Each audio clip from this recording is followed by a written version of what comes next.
Welcome to the Old World Fanatics, your Warhammer Fantasy podcast to quench your hobby thirst for all things the Old World. I'm one of your hosts, Josh, and I'm joined by Andrew tonight. How are you going, mate? Mate, that was so methodical. How, I could just see it. how That was beautiful. I'm going well. Thank you. Good. You're back fresh from your big weekend of Old Hammer, as it were. Old Hammer. Yeah. I don't know if fresh is the word, but yeah, I'm back. Okay, you're back. Yeah. Do you know where Gommo is, by the way? He's on a boat somewhere. That's what He's I on a boat did from the photos. Wasn't he on a holiday 2 weeks ago? Wasn't he in Fiji 2 weeks ago? I can't keep track. I'm jealous. Yeah. Oh, yeah, man. Completely jealous. So yeah, this week we're going to be doing. Don't have any special guests or anything. We're just going to hardcore. Just two of us. We've got you're running at Old Hammer. Yes. It's a 1 dayer. Was that in Sydney? That was in Sydney. It was. Yeah, in Western Sydney, Blacktown at the RSL there. Yeah. Great venue. Great bunch of people. Highly recommend going to anybody that's thinking about going to one. Great bunch of guys. Actually, all the Sydney events are really good. So yeah, I'd get to one of those events or get in with the community there. Yeah. All right. Yeah. So we'll go through those games, and I think that'll be a main topic. I've also got some thoughts about a possible little linear campaign for the Old World that a friend of mine wants to set up, and I'm actually trying to draft in a bit of a Cult of Slaanesh army list, sort of homebrew style for it, just so I got the painted models for it. So I'll go through my very early draft thoughts about that as well, and that'll be most of the episode, I feel. So that's right, yeah, no, the Patreons. I'll do a shout out for that after we do the main topic, isn't it? Yeah, this format, man. This format's playing with my head. We did it so often. It's still fresh. It's very fresh. Just get straight into it, shall we? Yeah. Straight into it. How did you go? Tell me about it. So it sounds like it was a fun weekend. Yeah. Oh, how many people were actually there? 32, maybe. It was pretty 32? big. That's pretty big. Yeah, so I think they're slowly getting bigger. They're getting their base of terrain and whatnot up. Because obviously they got really nice tables that they do. They set it up really nicely. They've all got like nice matting and nice terrain. So I think it does take a while to churn through, get funds and get all this stuff sort of, organized and set up. I think 30 is a good number where they're at about now, without it being a huge overhead for sort of setup, and it looks like they got a really nice venue that's not super expensive. It's like right next to the bar, right next to the bathroom if you need to go there, right next to the restaurant. Like it's the best setup for Wargame. It's really good. All the important facilities. Exactly. They're all right nearby. That's the door. Yeah. Especially the bar. Yes, the bar and the bathroom. Yeah. No, that's cool. What was the players pack like? Was there any comp or anything like that in particular? Yeah, just all the stock standard sort of comp that we're looking at, with sort of the Throne of Skulls, sort of similar sort of comp to that. They were doing like players pack that had you need a lot of standards and like a unit strength size. So it was pretty good in that regard. And we'll probably go through them each scenario as we hit it. But there were ones where you sort of like you needed multiple bigger units with banners and whatnot, which was pretty cool because it pushed you to have banners in, multiple units rather than maybe leaning towards, other lists and other formats that might be stronger to play against just in an open battle sort of scenario, but not the scenario that was in the players' pack. So it's pretty well thought out. It's good. Nice. Yeah. I mean, that's what you want. That's the whole point of all these scenarios is to really change the relative power of some of these armies into something more functional in a way. Yeah. Cool. And it was 2,000 points. It Wasn't it? was, yes, 2,000 2,000 points. It's a good, it's a good number. Anything over, the only problem we found is like, I think that they were doing like 1750 point games or whatever it was last time. And I found that you'd always finish your game. I did have 2 games this time that we didn't quite finish, but I think there was reasons behind that. Sort of like one of the guys I was playing had huge numbers of skirmishes and whatnot, and he had quite a bit of movement around. Yeah, right. But it wasn't. He was playing like, 40k. Yeah, well, they're all on sort of bait, like a movement trade as such. So it wasn't a big impact. Oh, okay. It slowed stuff, and then I wasn't trying to hurry him up and like nothing like that. Like we're having a bit of a chat, so it was very social. So it wasn't like we weren't trying to, you know. So it wasn't. I wouldn't say that was to blame. Like we weren't pushing each other. It was just like having a bit of a chat, having a bit of a play. So which is nice, actually. Like it's kind of what you want to do. You don't want to just crack through the game and not really socialize. Like half the reason you're there playing against other humans is so you can talk to them. Exactly. But I did feel like that if you were going to have that little bit of chat, you were going to be massively pushed for time. So yeah, it's just that the hard balance, isn't it? Yeah, it is. Was it 2.5 hour rounds, like normal? Yeah, I believe so. Yep. Yeah. How far off were you finishing? Like, were you getting to, like, when you say 2 games didn't finish, were they like turn 5 not finishing, or like turn 3? 5. Either we got to turn 6, like at the end of turn 5, or the end of turn 4. I can't quite remember, but yeah, there was. But it felt like we got to a point where we got a result. Like it wasn't like there was no result. It was just obviously if you had more time, you might have possibly mopped up more stuff. Possibly not. You never know with these things. Like it's not nobody's stalling for time, and we just weren't sort of like, there was no sort of hurry up, we've got to get this finished. Like it was just it was a good pace. That's what I thought. Yep, fair enough. Yep. Fair enough. And just to clarify, I think it was at the Blacktown Club? Is that where the actual event was held? Yeah, Club Blacktown. Yeah. Club Blacktown. It's like an RSL. We got like an old what was it, M113, like APC out the front. It's pretty cool. Oh, right, cool. Yeah. That's random. Nice. Yeah, no, it is. Yeah. The RSLs are nice places for these venues. Yeah, they are. No, they're really good. Did you want me to jump into it? Go for it. Enough preamble. Let's crack on with it. Enough chat. Enough chitty chat. I'll throw it up and I'll jump into my separate slideshow just so I can see it better. Of course. So I was saying this before to Josh. So I was sort of like trying to take the pictures above the board, which sort of put them on some funny angles between like, the auto rotate between like landscape and the vertical one, whatever it is. So apologies for some of these pictures. They might be a bit of a funny angle, but I think we should be able to get through it pretty easy. Yes, this battle. Yeah. Yeah, so this is the one I was talking about last week. I didn't think I was going to go very well. We all gave you about a 0% chance to have any possibility of picking up any points whatsoever. But real vote of confidence for you. Yeah, it was a lot closer than what I thought it was going to be. So I didn't get shot off the table sort of turn 2. So the scenario, it was kind of like a battle line setup. But as you can see in the center, there was 2 buildings and some fences, like low linear obstacles that you could kind of sit in there. And basically, you had to have like a unit strength with a banner, a unit of 10. And then with the banner, right. Yeah. And then after that, I think it went to whoever had the high unit strength or like a musician or whatever it was. So there was like a. Yeah. So there was like, up to a certain point of who's going to actually own that.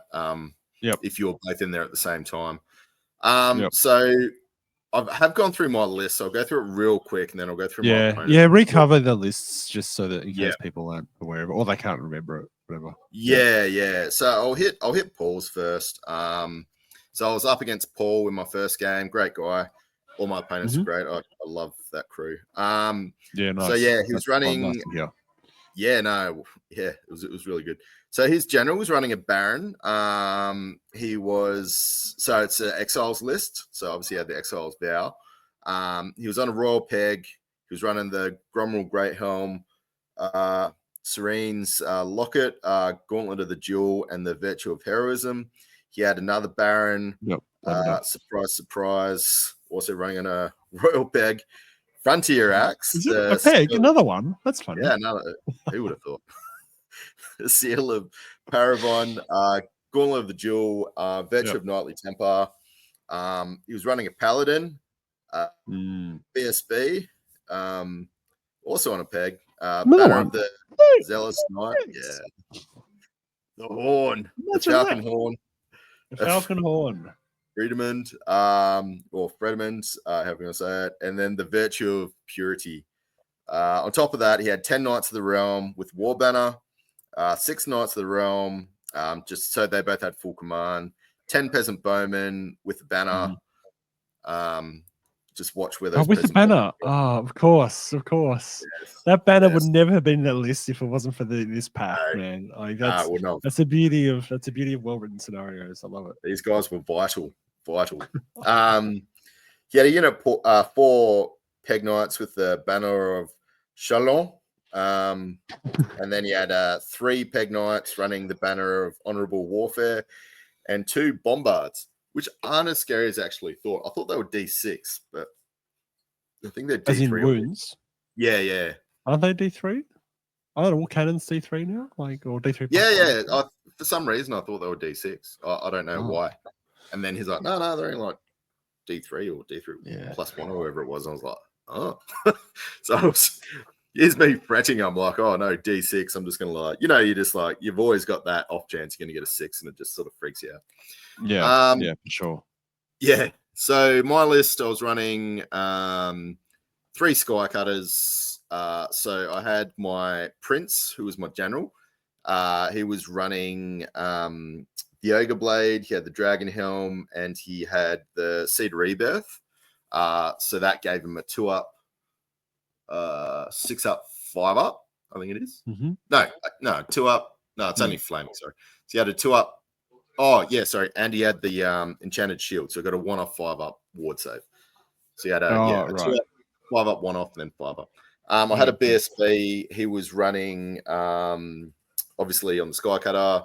He just had a great weapon, and then he had, I think it was like a 3-up, 4-up in combats with a 6-up from his shield, which was only against shooting, and then 5-up in combat again. So he wasn't very good in combat. He had a great weapon.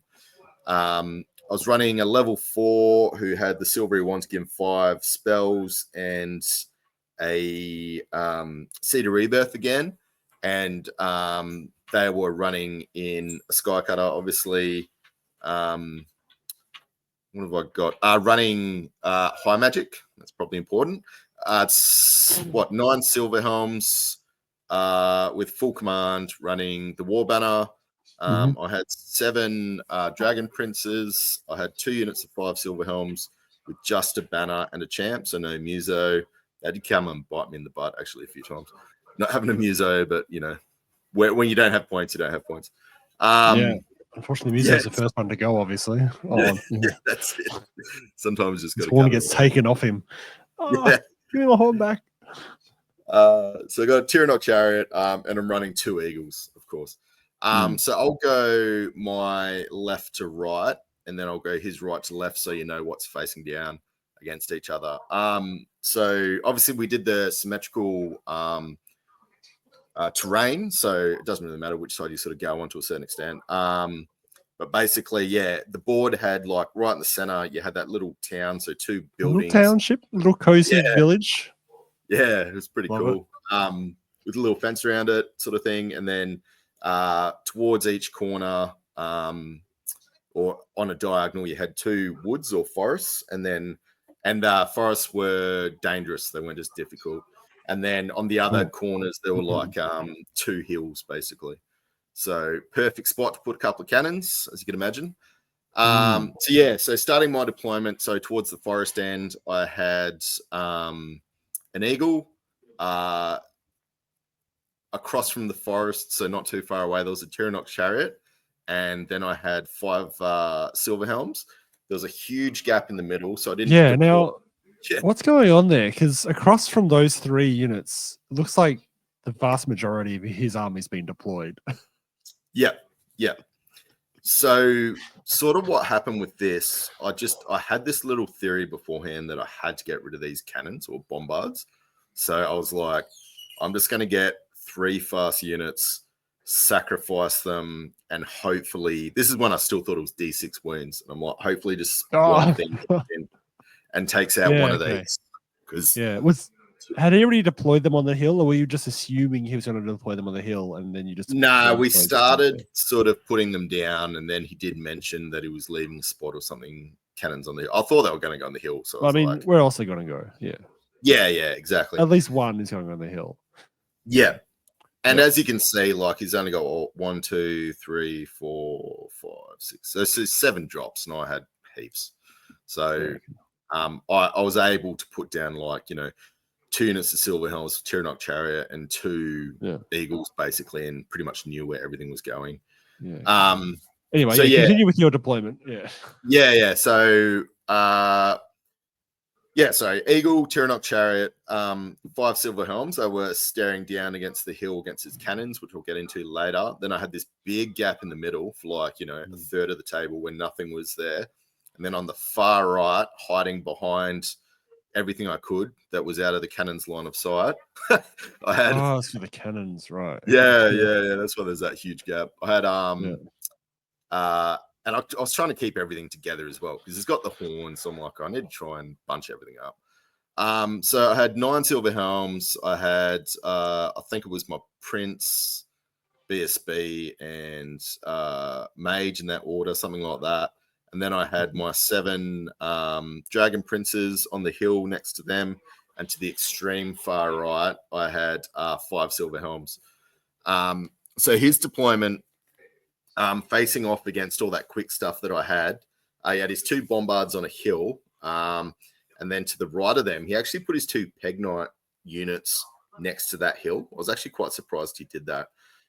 So he had 2 units of Peg Knights, all his characters right next to the hill, basically looking at and trying to protect his bombards, looking down my eagle, Tyrannok chariot, and 5 silver helms.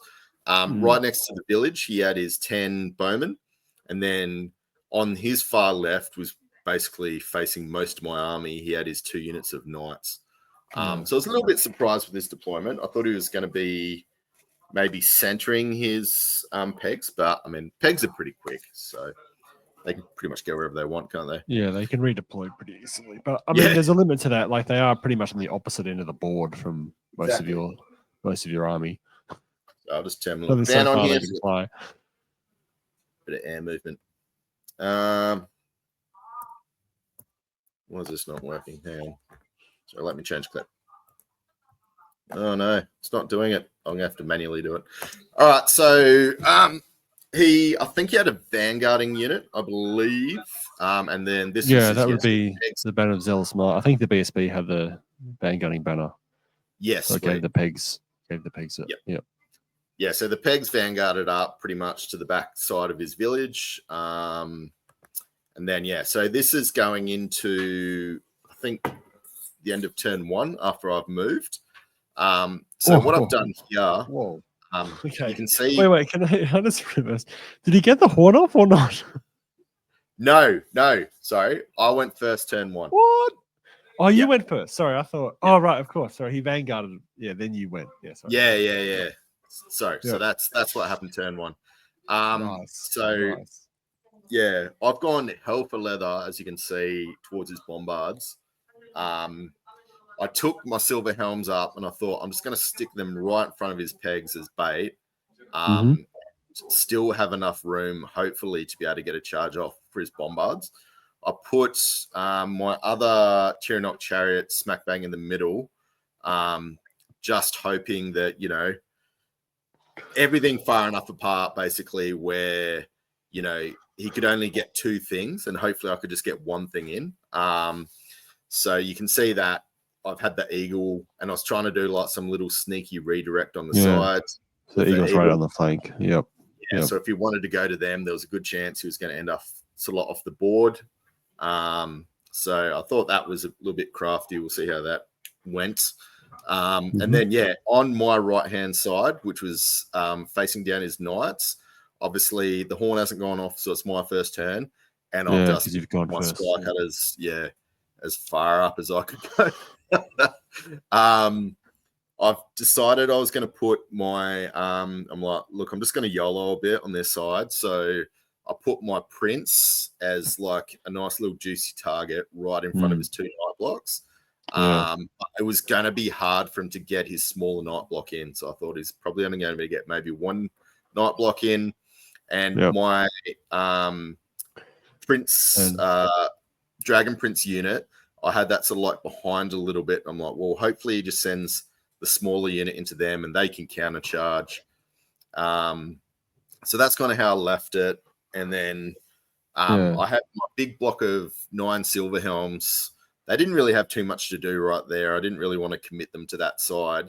And I didn't want him really just coming around with his pegs possibly as well. So I thought I'm just going to leave them there as a bit of a distraction to see what he wants to do. And then, so they just pretty much wheeled around on the hill. They just wheeled, so they're sitting right back. Yeah. Okay. Were you happy with the nuts of the going to the prince? You were happy with them? Like, you felt like the prince would be fine. Counter charge. Taking the charge? Oh, yeah. Yeah. Counter charge is key there. Without counter charge, they would have been cut to pieces. They're pretty average in combat unless they're charged. Pretty close for counter charge, I must admit. Because isn't counter charge you got to be out of 8 or something? Yeah, you got to be out of the movement. I was so that's a 100-inch base. You can see there. It was basically right up to that limit. Nice. Do a counter charge sort of thing. So they could have gone. They could have gone a little bit further, but it was just at that limit. I think you're right. Having the counter charge really helps a lot because that way it's still quite a scary prospect for him to charge chariot. Yes. And then on the my very far right, I had silver helms just in the middle of nowhere, not really doing anything. I've decided to send them around the forest because I figured it was going to be quicker. I think they might have still actually clipped the end, and I just took a couple of DTs, but they had to go a bit of a long way around. So I don't know if it was a wasted deployment. They definitely came into the game, which you'll see very soon. So that was that. Let's go on to the next shot.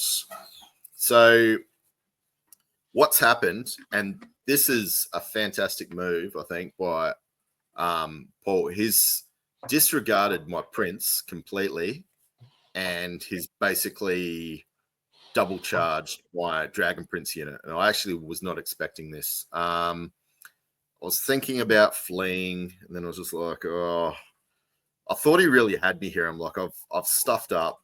But luckily, they counter charged. They do go first, and I was able to actually do quite well with my attacks, particularly on the guys on the left. The guys on the right. Smaller unit? Yeah, that smaller unit. Yeah. So there's a unit of 6 and a unit of.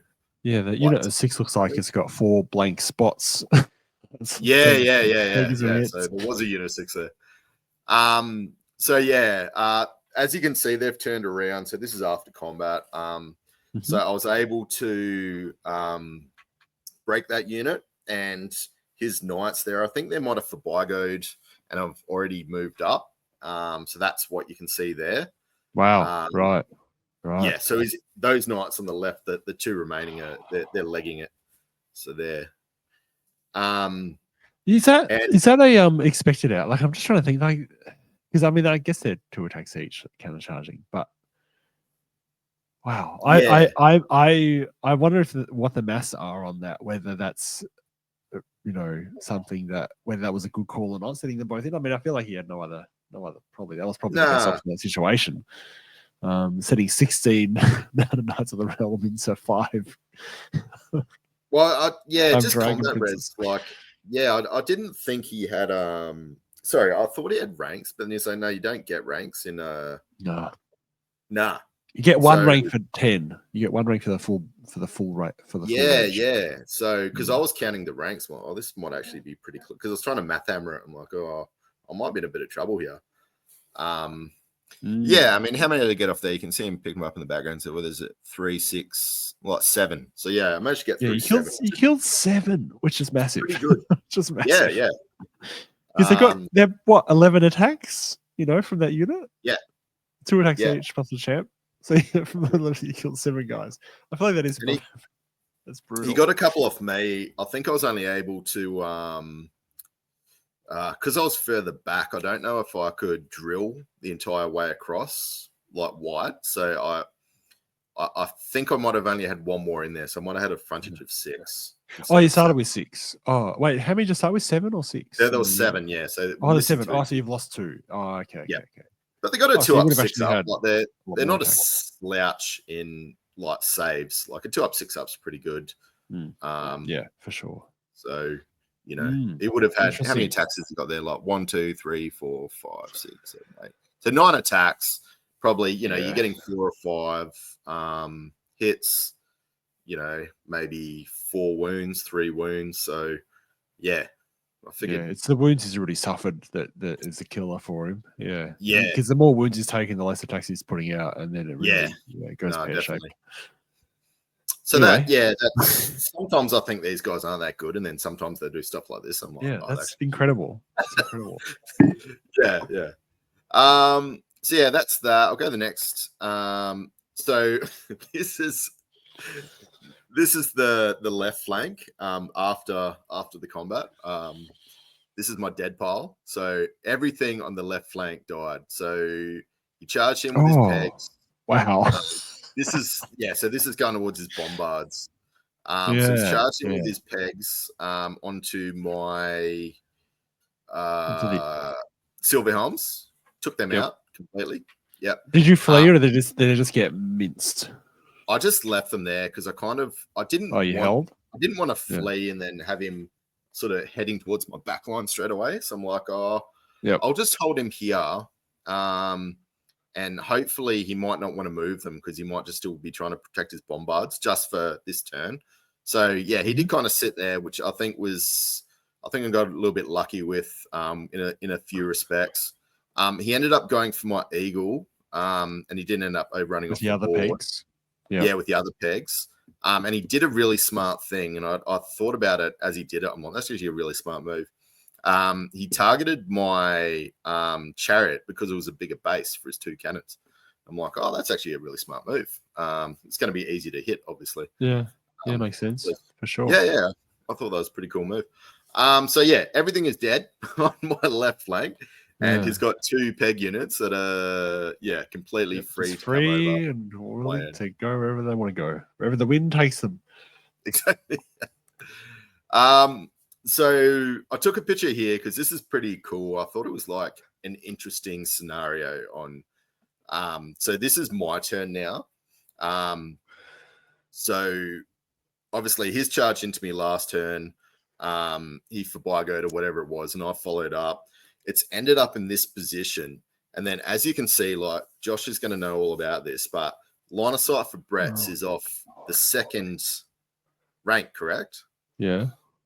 So the Sky Cutter with my Lord on it, he's in his front. So I kind of need to go into his front, but his front is almost directly to it's just like a couple of mils like past my base, but like maybe an inch and a bit to the left. So it's quite, so I was like, how are we going to get into this? I thought I could get in because from my point of view, and this is what we ended up doing, and we ended up getting the judge over because I didn't want to screw him over.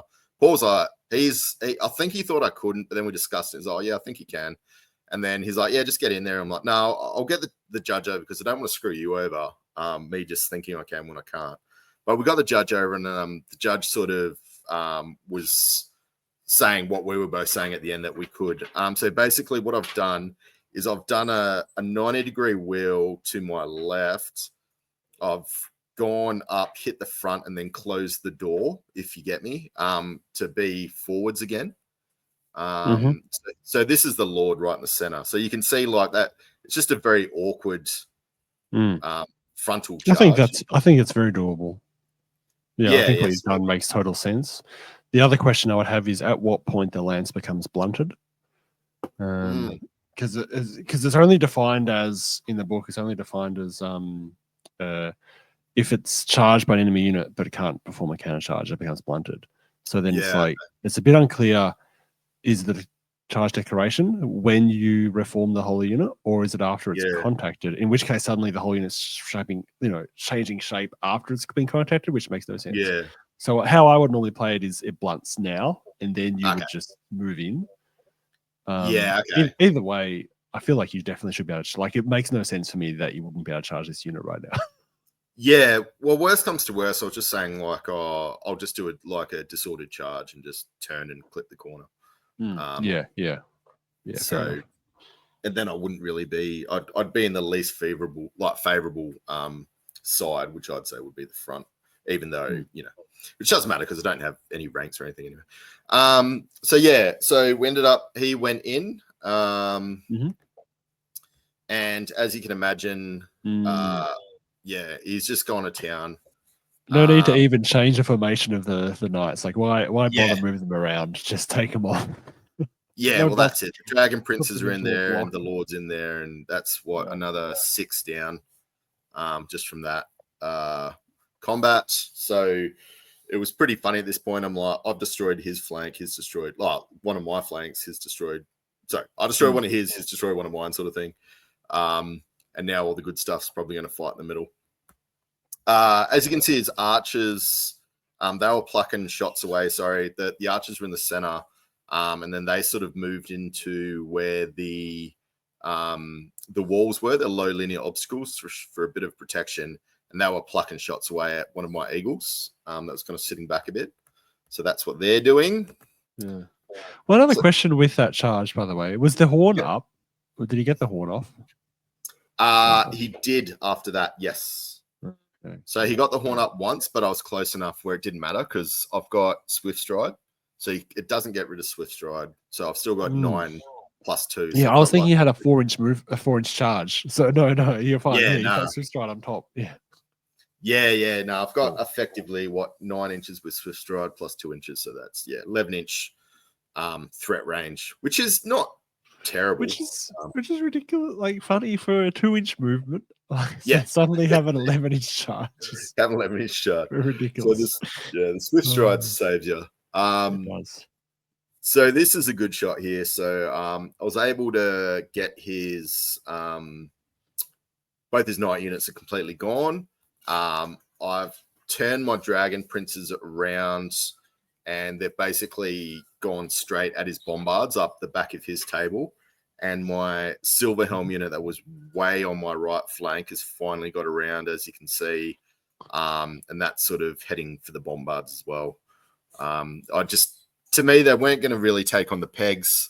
They weren't in a good position where they were to do like a reform, and they were just going to get in the way. So I'm like, just go for the bombards, get some points, and then maybe go for the center objective once that's all gone. So this was a critical moment. So you can see them here a lot further away from where they were. So Paul got super unlucky at a critical point, and he failed the horn with his reroll. Horn. Oh, that's what was reroll. That's why they had veteran as well. What? So wow. Okay. It's given me the opportunity to turn around and fly back down towards his pegs. Right. So this is allowed your chariots to fly back. So this is where they are. Yeah. Cool. Sorry. Go on. So I've sort of come back, and I was thinking, I'll pluck away some shots. I'll put my Silver Helms into a position. So just for the guys listening at home, if they can't see it, he had a big unit of pegs with all his great stuff in it. Just like on my side of the building in the center. So the objective in the center, the little township, it's just south of that.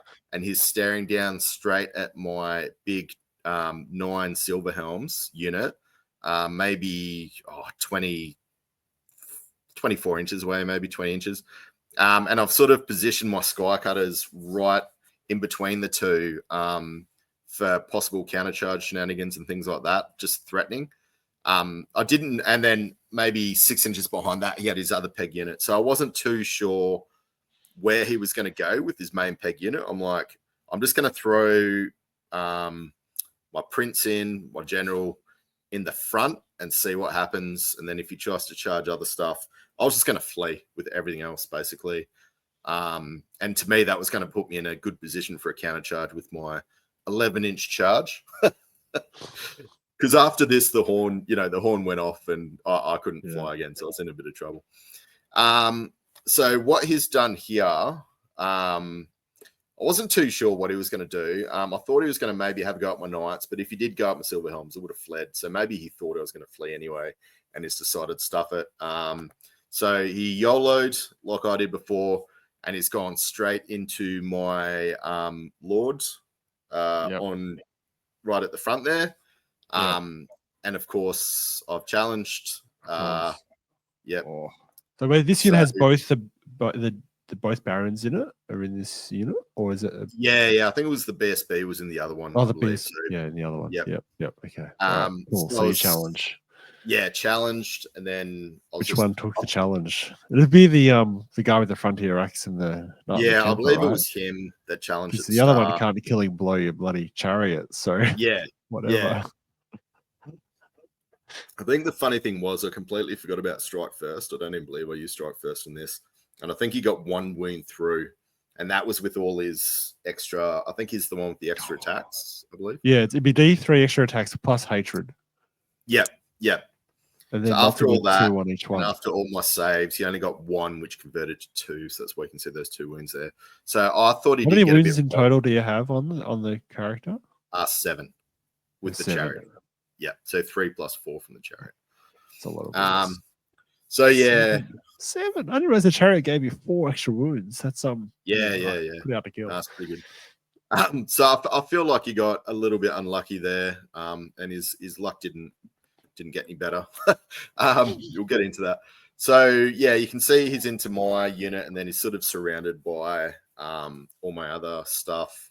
Yep. So I've got absolutely my BSB staring straight down at him, have a mage staring down, and 9 silver helms in his flank. Well, not that he has a flank. But... Oh, hang on. I'll go to the next one, and then I'll come back. So this is where it ended up. So I've charged in with my silver helms and to his side. My BSB, he couldn't quite fit. That's why he's back a little bit just because of the wings. And so my BSB's gone into static rest from the BSB and that other silver helm unit with the war banner. It was too much. So he broke, he fled, I pursued, and that was his role to flee. So he's like, I'm just going to throw 3 dice at it. Wait, those 6s or 1s? Yeah, 6s. They're 6s. Okay. 18 inches. You fled 18. One time you don't want to get 3 6s is when, you're fleeing and I think it was maybe 15 or 16 inches from the board. So it was wow. Yeah, he got unlucky. He got really unlucky. He did, but then you had 3 goes at chasing him with 3 dice, right? Yeah. So I feel like either way, he's unlikely to survive this situation. Yeah. I've got a feeling I didn't chase with everything. I'm trying to remember. We'll see in the further shots. Okay. But yeah. But the silver helms would have been closer as well, because they're on the side there. Yes. So they would have turned and but yeah, I mean they were going. It depends which direction they're heading. Yeah.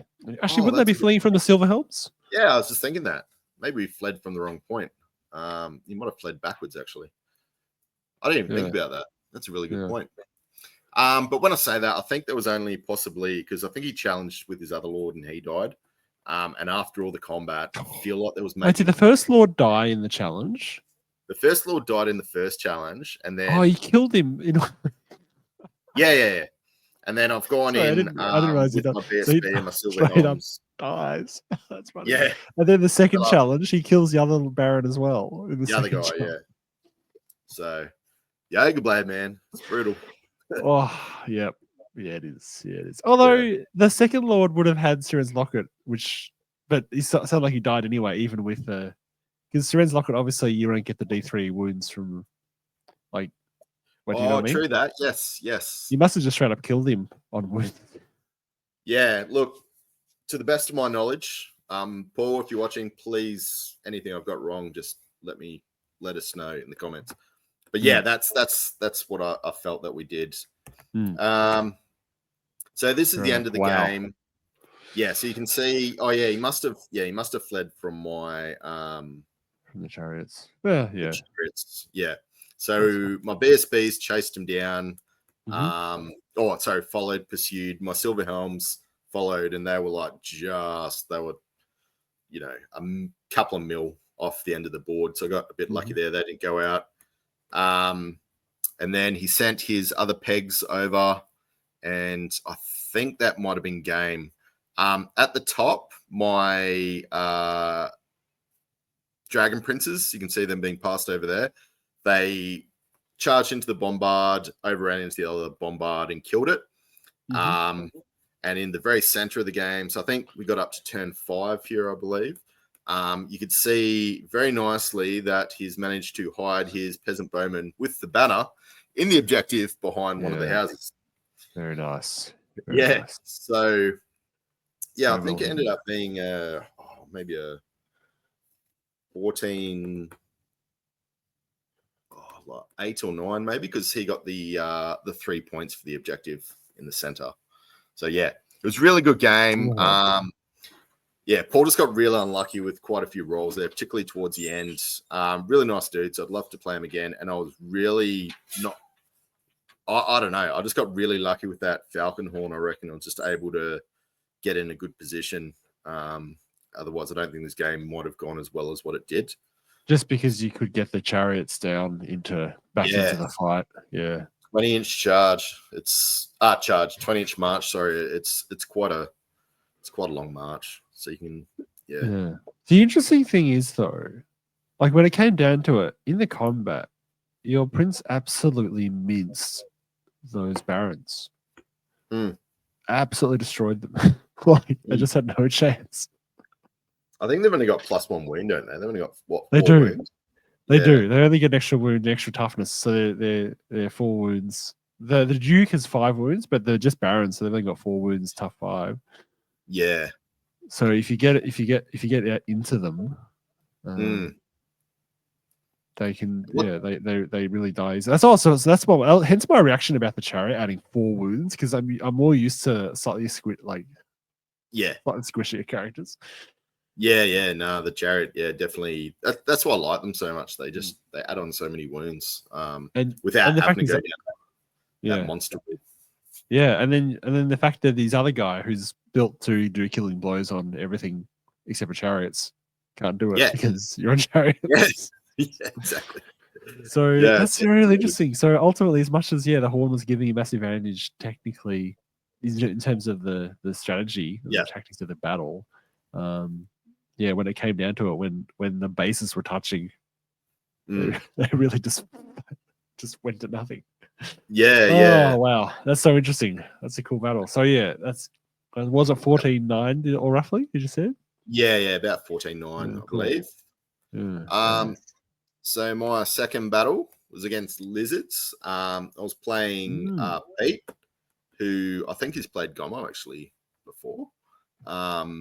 He's actually a really nice dude as well. Like, we were having a good chat, and it was lovely seeing somebody running Lizards, and he has this whole narrative theme about them just being like skinks. I think there was some Skaven plague or something like that, and it's killed off everybody else because the skinks have got poison or something. They've survived, so it's got this whole full skink army.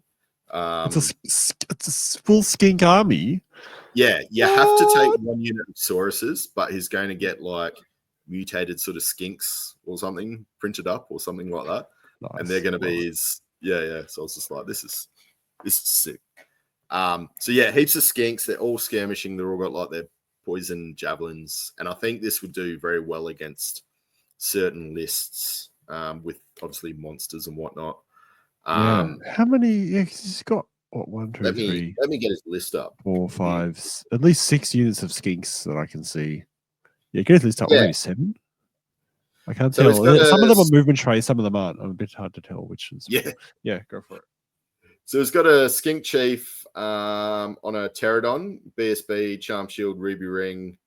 It's got another skink priest. Oh, sorry, a skink priest. Level 2 on an ancient steg. Stegodon, law familiar, battle magic. He's got another skink priest. Level 2 general on the ancient steg, talisman protection, battle magic. He's got 10 Saurus warriors that you can see up the back there. 15 skinks. Oh, right in the 15 forest. skinks. 10 skinks. 10 skinks. 10 skinks. 7 jungle swarms. They're 280 points, these jungle swarms, so just remember that. Wow. And then 2 Bastillodons with the solar engine. So it's pretty cool, shitty sort of army, and you don't see this type of list a lot. So, yeah, very themey. Really, yeah. cool.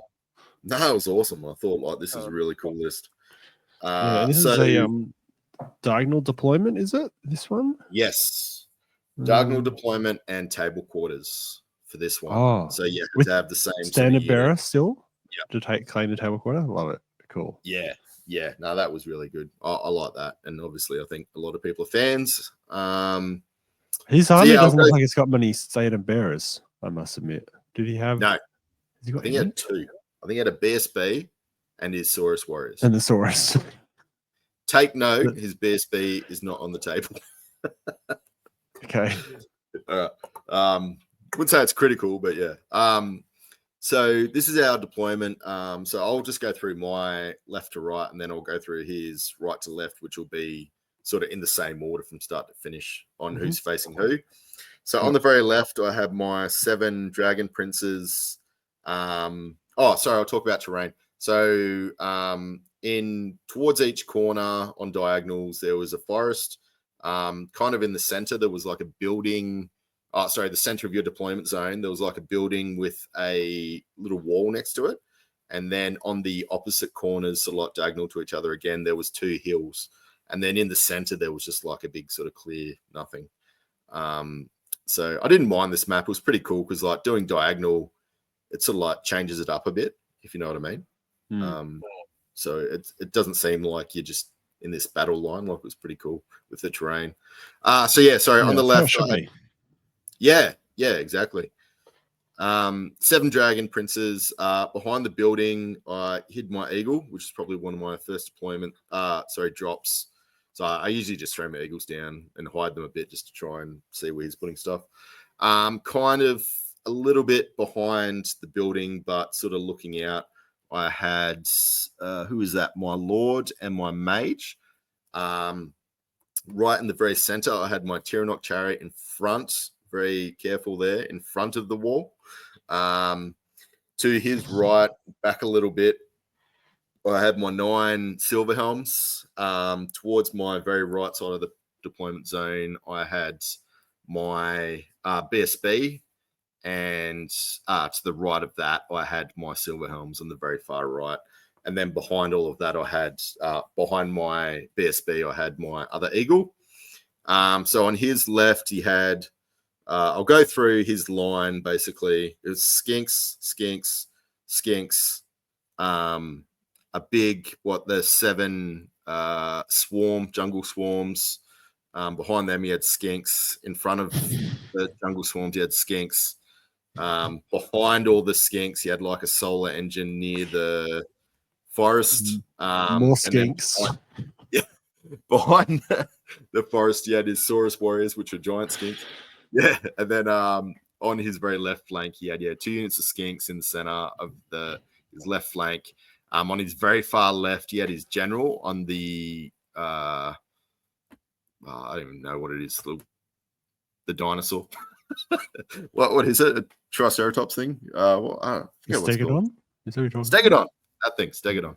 And then another Stegodon on the other side of his skinks on his very far left flank, and then he had another solar engine behind all that.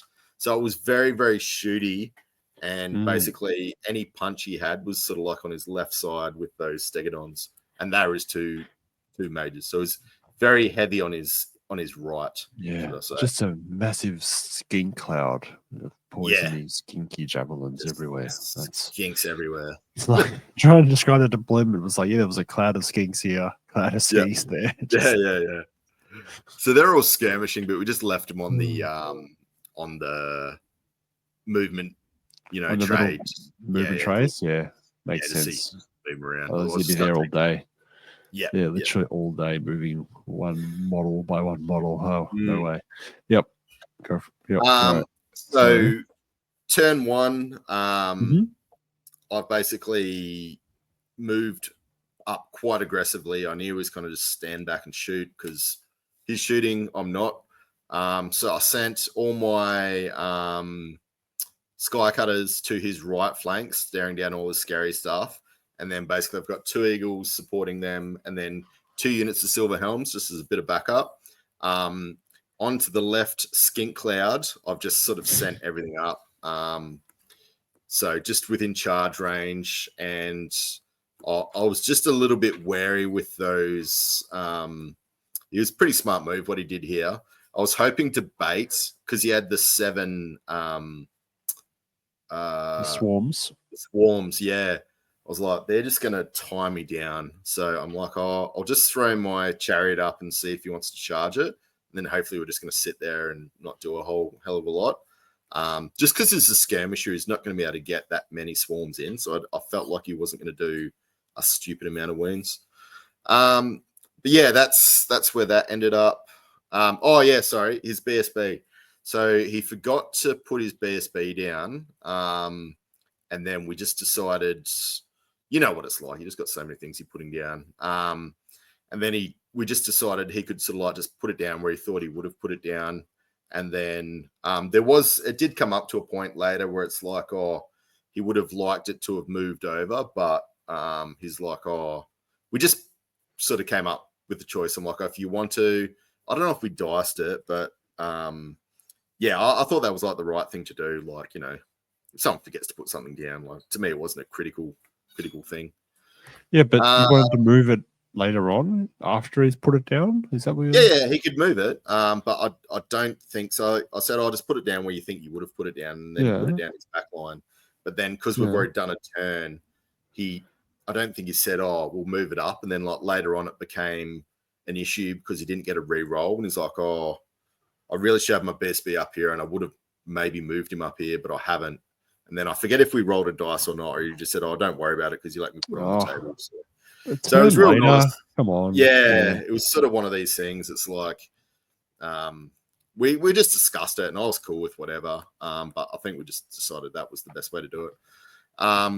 So yeah, this is my 3 sky cutters looking down towards his real strong side with all the stegodons and his general. He's just going hell for leather on my mage, just with all the poison. He was just able to get quite a bit through. So I was actually getting a little bit worried here because I'm like, it's like turn 2. I've taken 5 wounds on my mage. I'm like, man, I'm in trouble. And not only that, you can see I'm missing quite a few silver helms.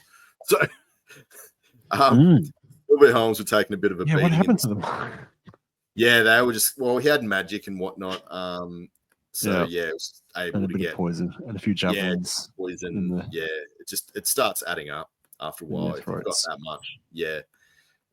So I've sort of like thrown everything forward, thinking, well, if he wants to charge me, that's good. But I was kind of just getting in a position to charge his general.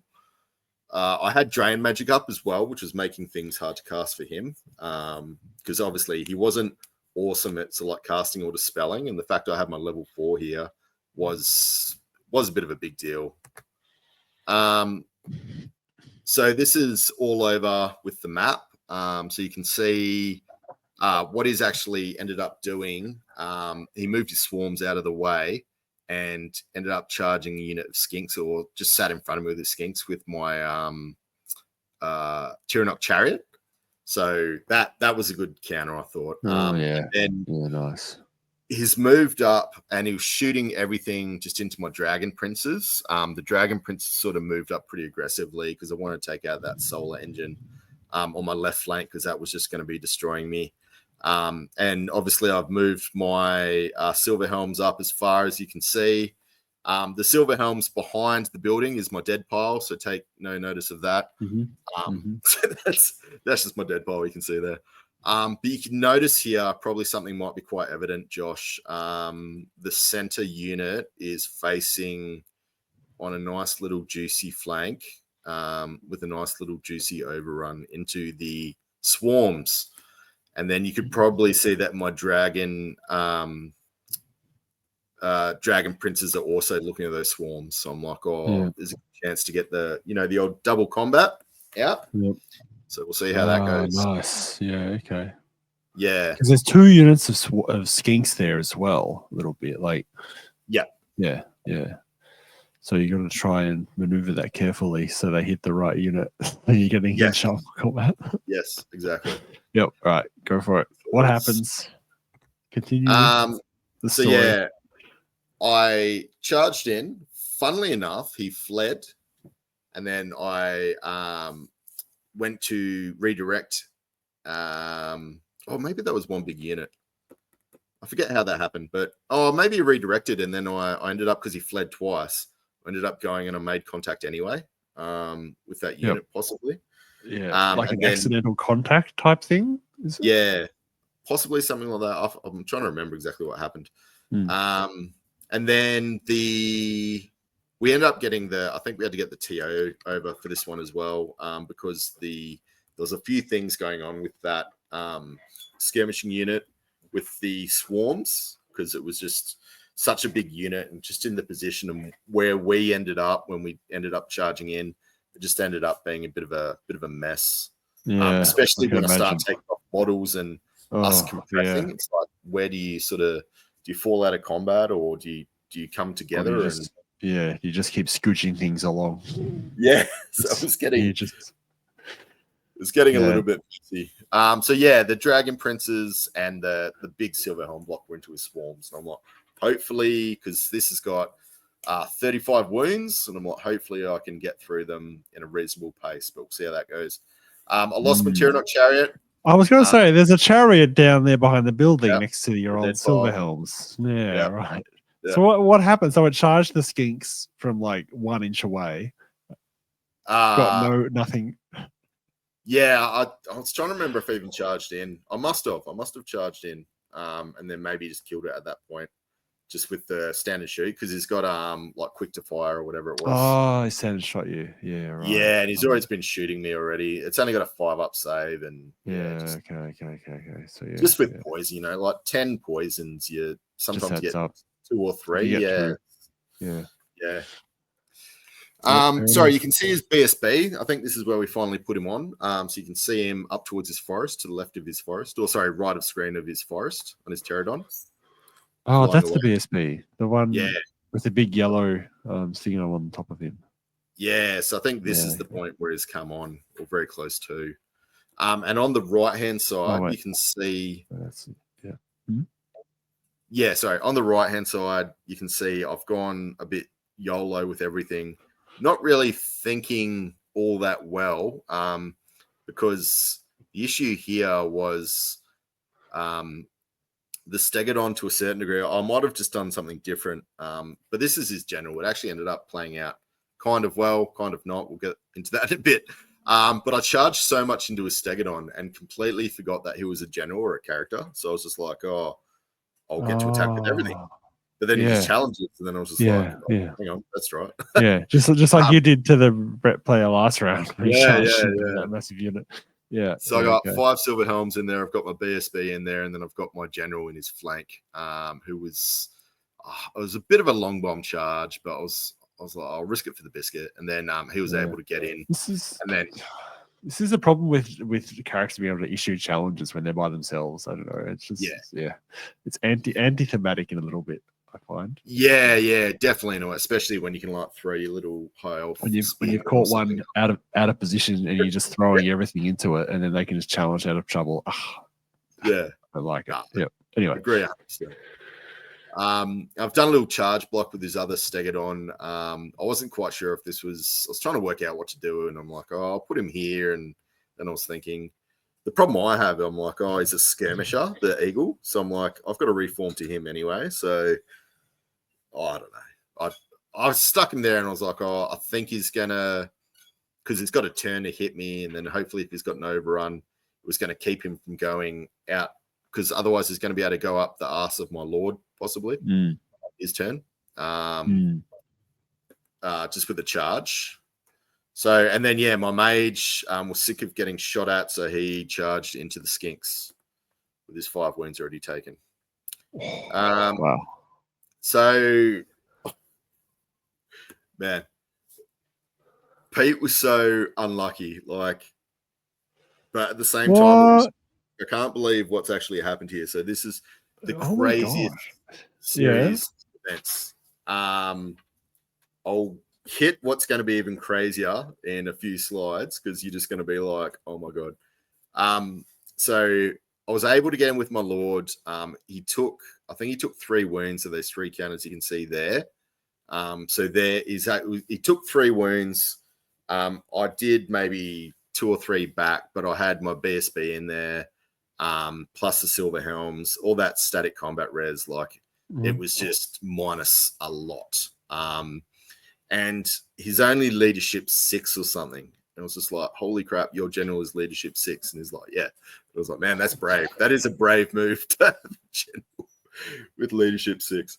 And he's so close to the board. He ended up fleeing, and he went off the board. And it was just like, oh man, I'm just like, oh, I'm so sorry, man. It's like, yeah, I just couldn't believe, like, it's such a thematic list, but this is the problem. Sometimes you have like a cool thematic list and it's just not competitive in certain. Yeah, he's cold-blooded though, I guess. But even then, when you lose combat by a lot, different, doesn't help that much.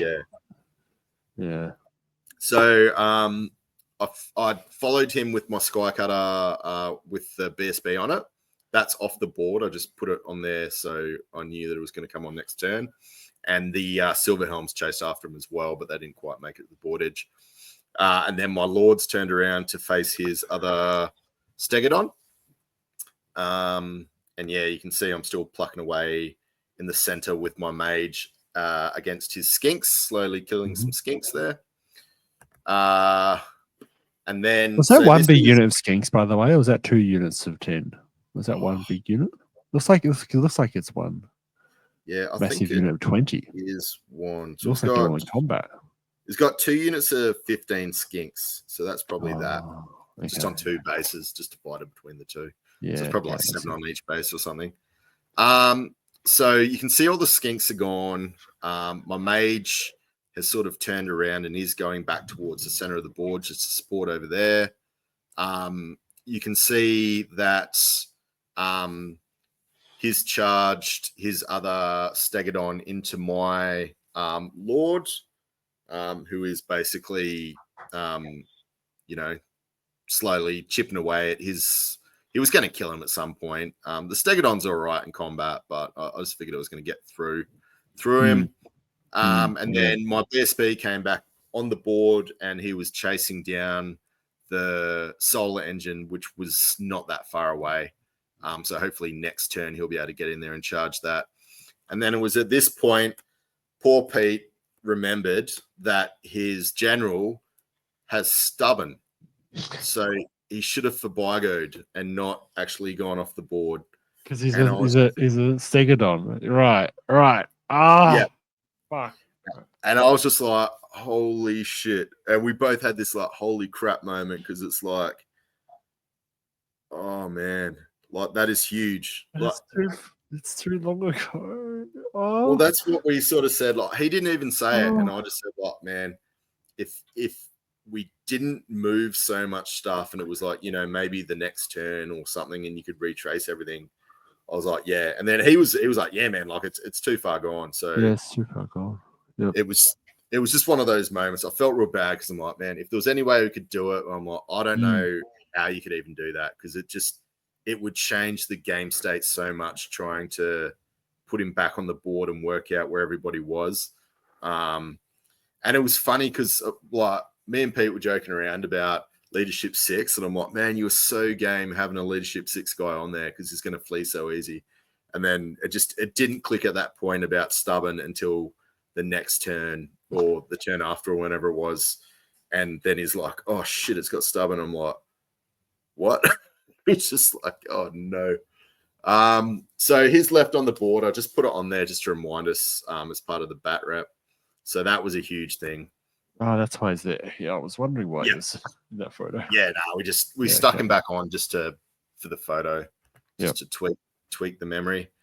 So what's happened on the my very left flank is he's basically just jumped around all my knights. I was able to take off the swarms, and then I thought, well, I'm going to send. So in the very top left, you can see they're my dragon princes. So I sent my dragon princes up there to try and take out his Saurus warriors. The Sauruses have been chilling out in the forest all game. Because they've got a banner, so they were going to hold that. And I'm like, oh, I'll try and get these guys up there. So yeah, I've lost that. That you can see the last two remaining out of the unit of 9 silver helms. They were there. You can see behind them there's the skinks just shooting away, and you can see his BSB back there shooting away as well. So they were just whittling them down. So I sent my 2 eagles in. I don't know why I sent them in, because they're just going to get shot off the board. So this wasn't the smartest move. I don't know why I've done that. And then basically, so everything else is sort of going up the top. My Sky Cutter's just trying to, mop up all the big stuff and get some points. And then, that was game at that point. So that's us packing up. So he had what was left: 2 units of skinks and his BSB and the Saurus warriors. Oh yeah, sorry, the Dragon Princess took out the solar engine on the left flank as well. So I think I did quite well in this. He got 2 of the objectives. I sent my BSB down, I think, to get that one down at the bottom possibly, and I had 1? Oh no, 1 was contested, I think. Or did I end up getting that one? Possibly I got that one. But sorry. It ended up being not too bad a win out of this. I felt real bad. Just because he's trying to play that real cool thematic list, and just that crucial, just for getting that stubborn man. That was a huge deal. Yeah, that's massive. But what do you do? Like it was pretty far gone. And he didn't even suggest bringing it back. Like he wasn't saying, bring it back, sort of thing. Like he knew it as well. So past a certain point, you just can't reverse it. It's too hard to remember where everything was, and it's just not, you just got to remember it in the moment, unfortunately. Yeah. So hopefully that might, next time he has a game, that stubborn might, sometimes you just forget something and then there'll be something happening in your past and it just reminds you. Yeah, the trauma makes you a better player. It does. Pete was fantastic guy. He's so funny. We had such a good time, big laugh. It was good. I think got to start turn 6, and then we ran out of time. So next game. I mean, the game was pretty much done at that point, really. Like I'm not sure what else would have happened. There was a bit of mopping up and a bit of. I think you got my 2 eagles possibly at the end there, just because I'd left him. Yeah, because you charged them with the skinks. Possibly. They died. I just remember that. This is my last game against Michael. This table 4, so not doing too bad. Last game. So I had 2 wins under my belt at this point in time. Yep. Very nice. So this was against, you probably recognize this style of list. So Michael is running Empire, and he's got a very similar list to one of our big, one of our close friends, I suppose you'd say, in the old world, which will be ASB. I know him and Gommo are doing some really good work. Yeah, they are. Yeah, with the masters and whatnot. He's running an ASB list. Empire. I'll bring it up. I'm sure people are familiar with it. So I've got some rain in the background. Hopefully it's not too loud. Can you hear that, Josh? It's not too bad. No, yeah, sounds. I can't hear it. Since All right. If it gets too loud, just let me know. So it's got a General of the Empire. It's on the Imperial Griffin. It's got the White Cloak, the Healing Potion, full plate, shields, all that sort of stuff. No great sort of. He had a great weapon, but no like full-on weapon that Ogre Blade or anything like that.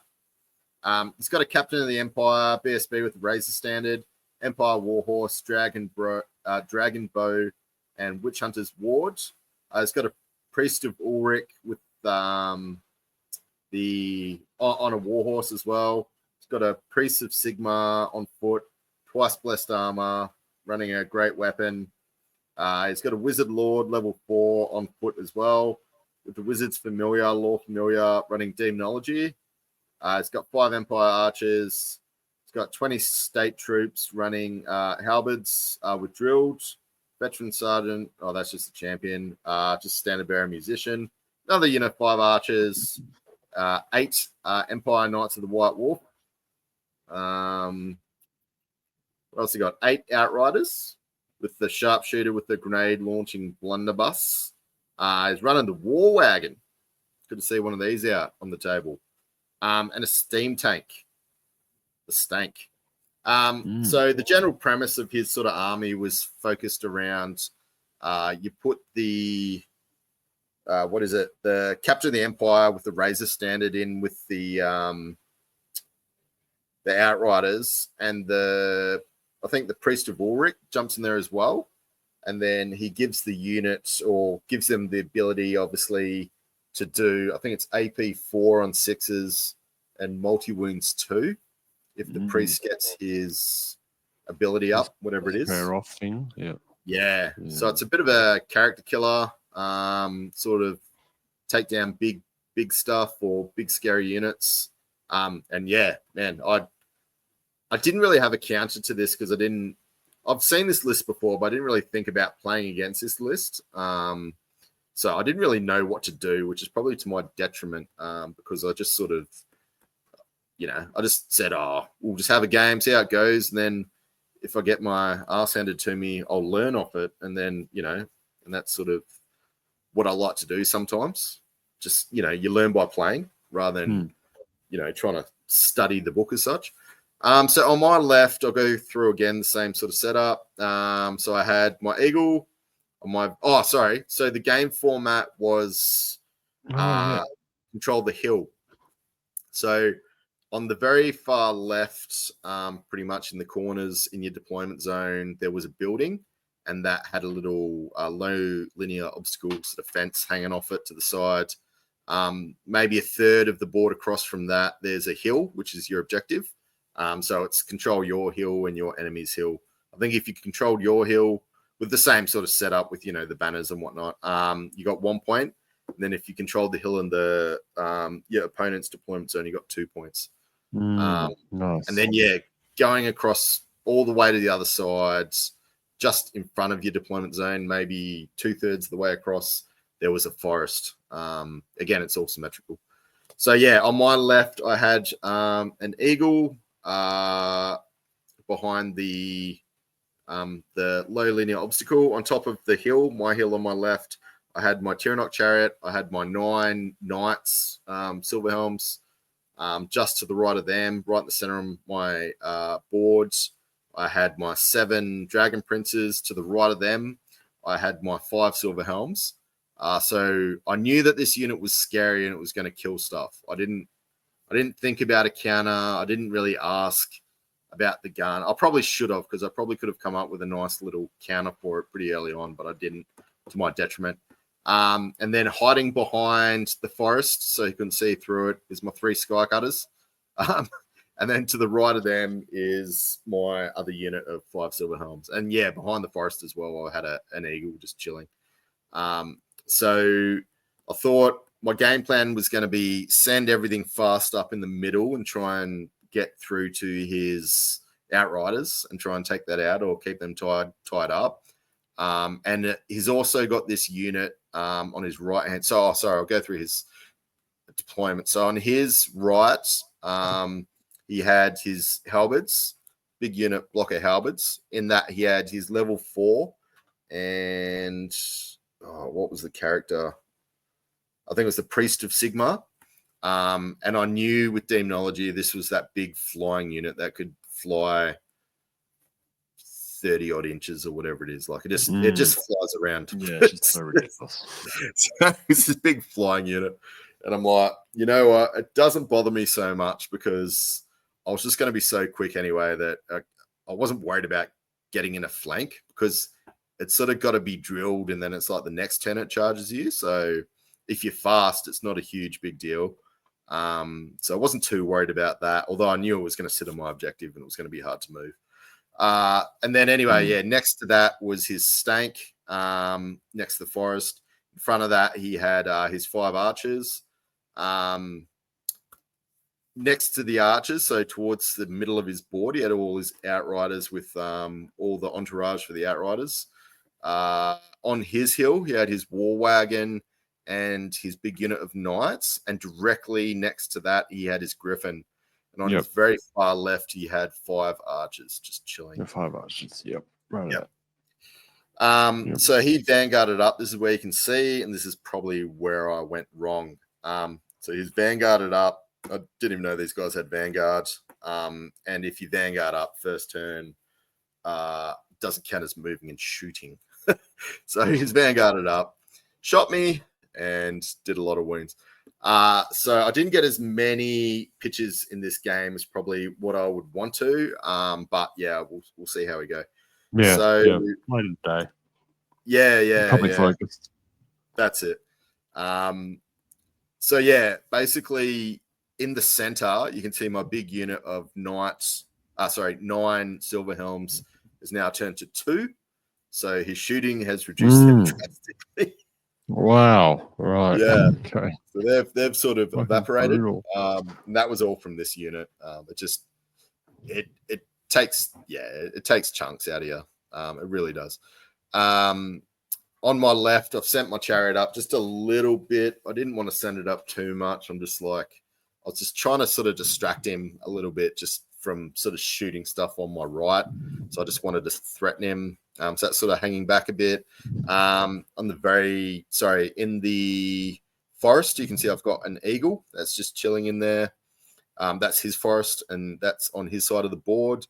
In front of his outriders, I've decided I was going to plonk what was left of that 9-man unit, which is 2 silver helms and my eagle, just to give me a bit of cover, because I'm also like, well, if I've got that stuff in front, it's going to be hard for him to shoot things. So I was going to start moving up from the right and try and sort of like get around his flank a bit. So they were just trying to distract and absorb some shots. I ended up turning my dragon princes around, which again probably wasn't the smartest move.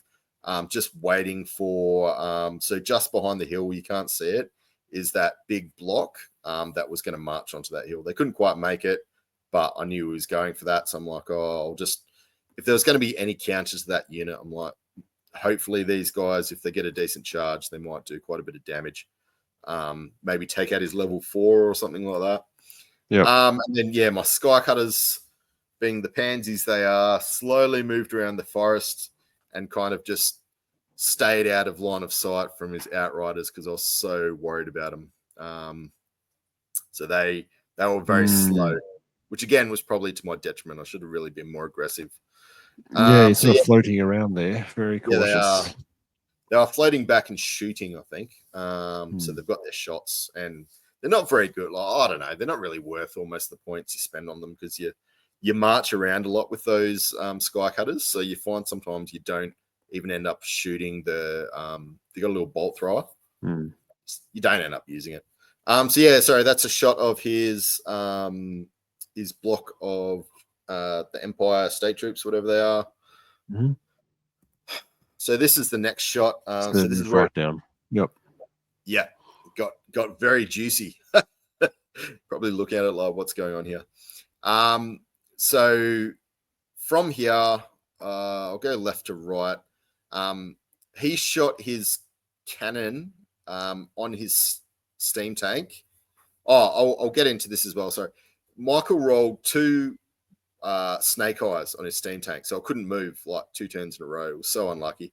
But he is able to shoot, and he was able to shoot his cannon, and it took off so many of my bloody dragon princes. I was kicking myself that I left it in a position where he could shoot a cannon. Oh, right. Yeah. Straight through the unit.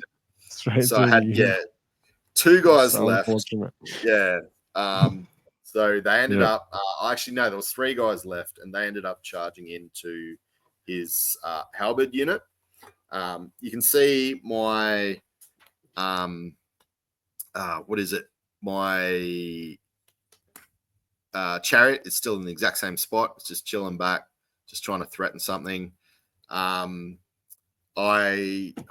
did I do? So let me go back to the last one. So this, oh yeah, that's right. He sent his war wagon in. What's so cool? Silver Helms. Yeah, and I was trying to remember did he flee? I was trying to remember if he fled. I think he did flee, and he popped through all of it. I was actually quite surprised that he actually popped through everything. So anyway, he did. So his war wagons fled and ended up back there. So over there. Oh, so it's over there behind the Outriders next to the steam tank. Behind the Outriders. So I couldn't see where it went. Right. Okay. Yeah, right behind the Outriders. So yeah, it did a big old flee through all that stuff. And then you can still see just from shooting and whatnot, he was shooting at other targets, but basically with his Outriders, I was able to move an eagle, which he didn't kill. And again, he hasn't shot those silver helms into a position to sort of protect the line of sight of my skycutters. And funnily enough, so you can see there's only 2 skycutters there. So we'll get into sort of what's happened. And then, sorry, in the middle of the board as well, my knights went into his knight. So I had 5 silver helms went into his big block right there. So this is my charge phase. So what he actually did is he charged into no, he didn't charge. This was quite smart of him. He moved his griffin right in front of my BSB in the forest, right in front of him, 1 inch away. So then I've charged him thinking I was going to be able to get his griffin off in my turn because I was able to use Vuls Unmaking, and I took off he had a 5-up ward. So I took his ward away, and I'm like, I'll just send my BSB in there. Hopefully he survives the combat, and then his BSB plus his D3 banner, I might get lucky and, be able to, tie him up or take some wounds off him. But it turns out, even though he's not that great in combat, he still popped me to the very last wound. So I took 6 wounds. My BSB died, and now it's holy crap. Yeah. Wow. Yeah. Without he only had a great weapon or something, so he didn't have a multi-wound weapon. Right. But wow, okay. But he would only have 6 or 7 attacks to start with, wouldn't he? You'd have 3 on the guy and I got really unlucky. Wow. I usually not unlucky. Well, I don't say I was unlucky, but I think on those saves, I got pretty unlucky. In saying that, I've only got, I think it's in combat, a 4-up, 5-up, which went down to, I think a 6-up, 5-up. But then still 6-up, 5-up, you should only get maybe half the amount of wounds through, possibly, if I'm math hammering correctly. But I just remember I could not roll a 5 to save my life. I don't think I got any regen saves out of that at all. And he was just hitting and wounding us. Hit and wound really nicely too. Yeah, he did. I just couldn't save him. It worked out. It was just like one of those real unlucky combats where he just got everything and I just got nothing back, sort of thing. And I think I might have even done 1 wound to him from all my attacks, or maybe just nothing as well. But with my mage, this is probably a critical point up here. I was able to get I don't know if it's Walk Between Worlds. It's the one where you become ethereal. Classic ethereal. Yeah, and he didn't remember that. So we'll we'll see where that goes. And then obviously you can see that my general is in a pretty good spot there for some possible charges. So we'll go on to his turn. Oh, this is well ahead of what happened. So he charged into my mage, as you saw before. He was staring straight at it.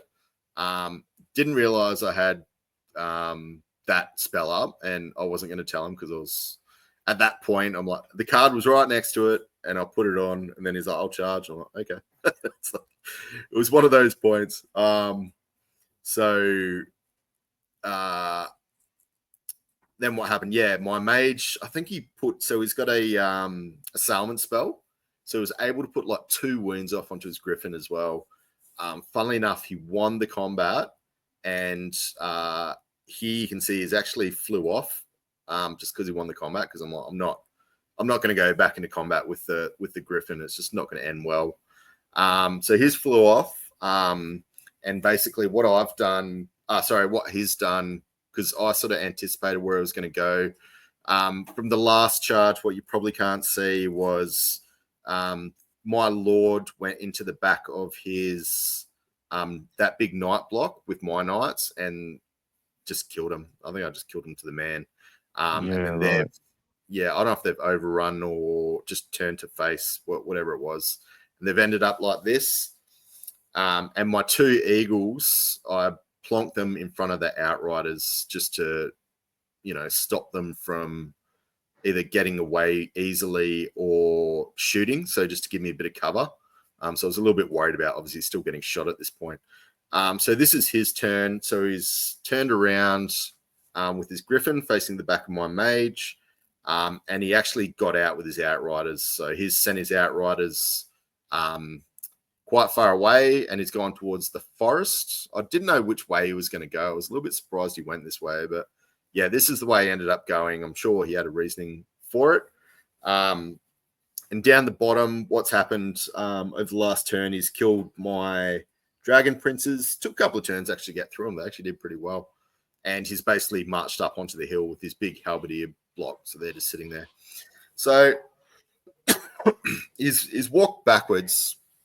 And as you can see here is I've got 2 eagles charging into him from very, very close range, and then I've charged in or elected to charge in both of my sky cutters.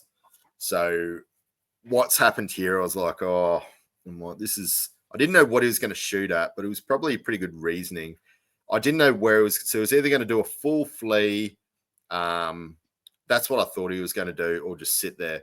He's actually elected to, which I thought was kind of a little pretty smart sort of choice. He's did a stand and shoot, but he just the whole point was, sorry, not stand and shoot, a fire and flee. Sorry, so he's elected to do a fire and flee, and he elected to shoot the closest eagle to try and make that gap bigger from where I was charging him. But I still only needed 17 or something like that to get his unit, which isn't big. The Eagles fly 10 with a the Eagles fly 10. Wow. Yeah, so I only needed a 7. The chariots, does that fly 9, the chariots? 10. The sky cutters? The sky cutters are 10 as 2. Okay. Yeah. Right. And they could all get in there, basically. Yeah. So as you can imagine, so he killed the eagle, the closest one, with his fire and flee. Both units were actually able to touch him, so both the wizard on the sky cutter and the eagle, so they both made it. And then unfortunately, my lord didn't make it, but he is right in front of the steam tank, so as you can see. So yeah, there's stuff going on with the silver helms in the background, but I won't really get it. They're just sort of like trying to get around the back of his hill, and he's got his war wagon sort of sitting there. So I was just like, oh, we'll see what happens. But yeah, the action's pretty much where these sky cutters are. So this is a few turns later. So what he's done, he's ended up, so I'll go down to the left and we'll talk about that. So his steam tank went into my lord. So the first combat, I think I did a couple to him. He's done a few to me. I don't know if it was a draw or give ground, but I stayed there for 1 turn. And then the next turn, I did absolutely nothing to him. I think he's done like a wound to me or something like that. And then I ended up rolling quite high and I fled.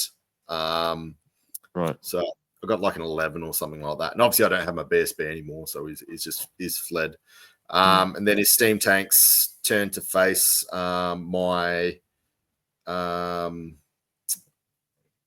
my wizard there. You can see that. And then he's still sitting on top of the hill, as you can see there. This is the very last turn. So I was sort of like, what do I do here? There wasn't a lot I can do because I had to rally at this point with my lord, which means he can't charge. So down on the bottom left, I managed to rally. So my lord turned around. So I got a little bit lucky there because if he didn't rally, then obviously, would have got all the points for that. That would have been moving off the board, straight off the board. Yeah.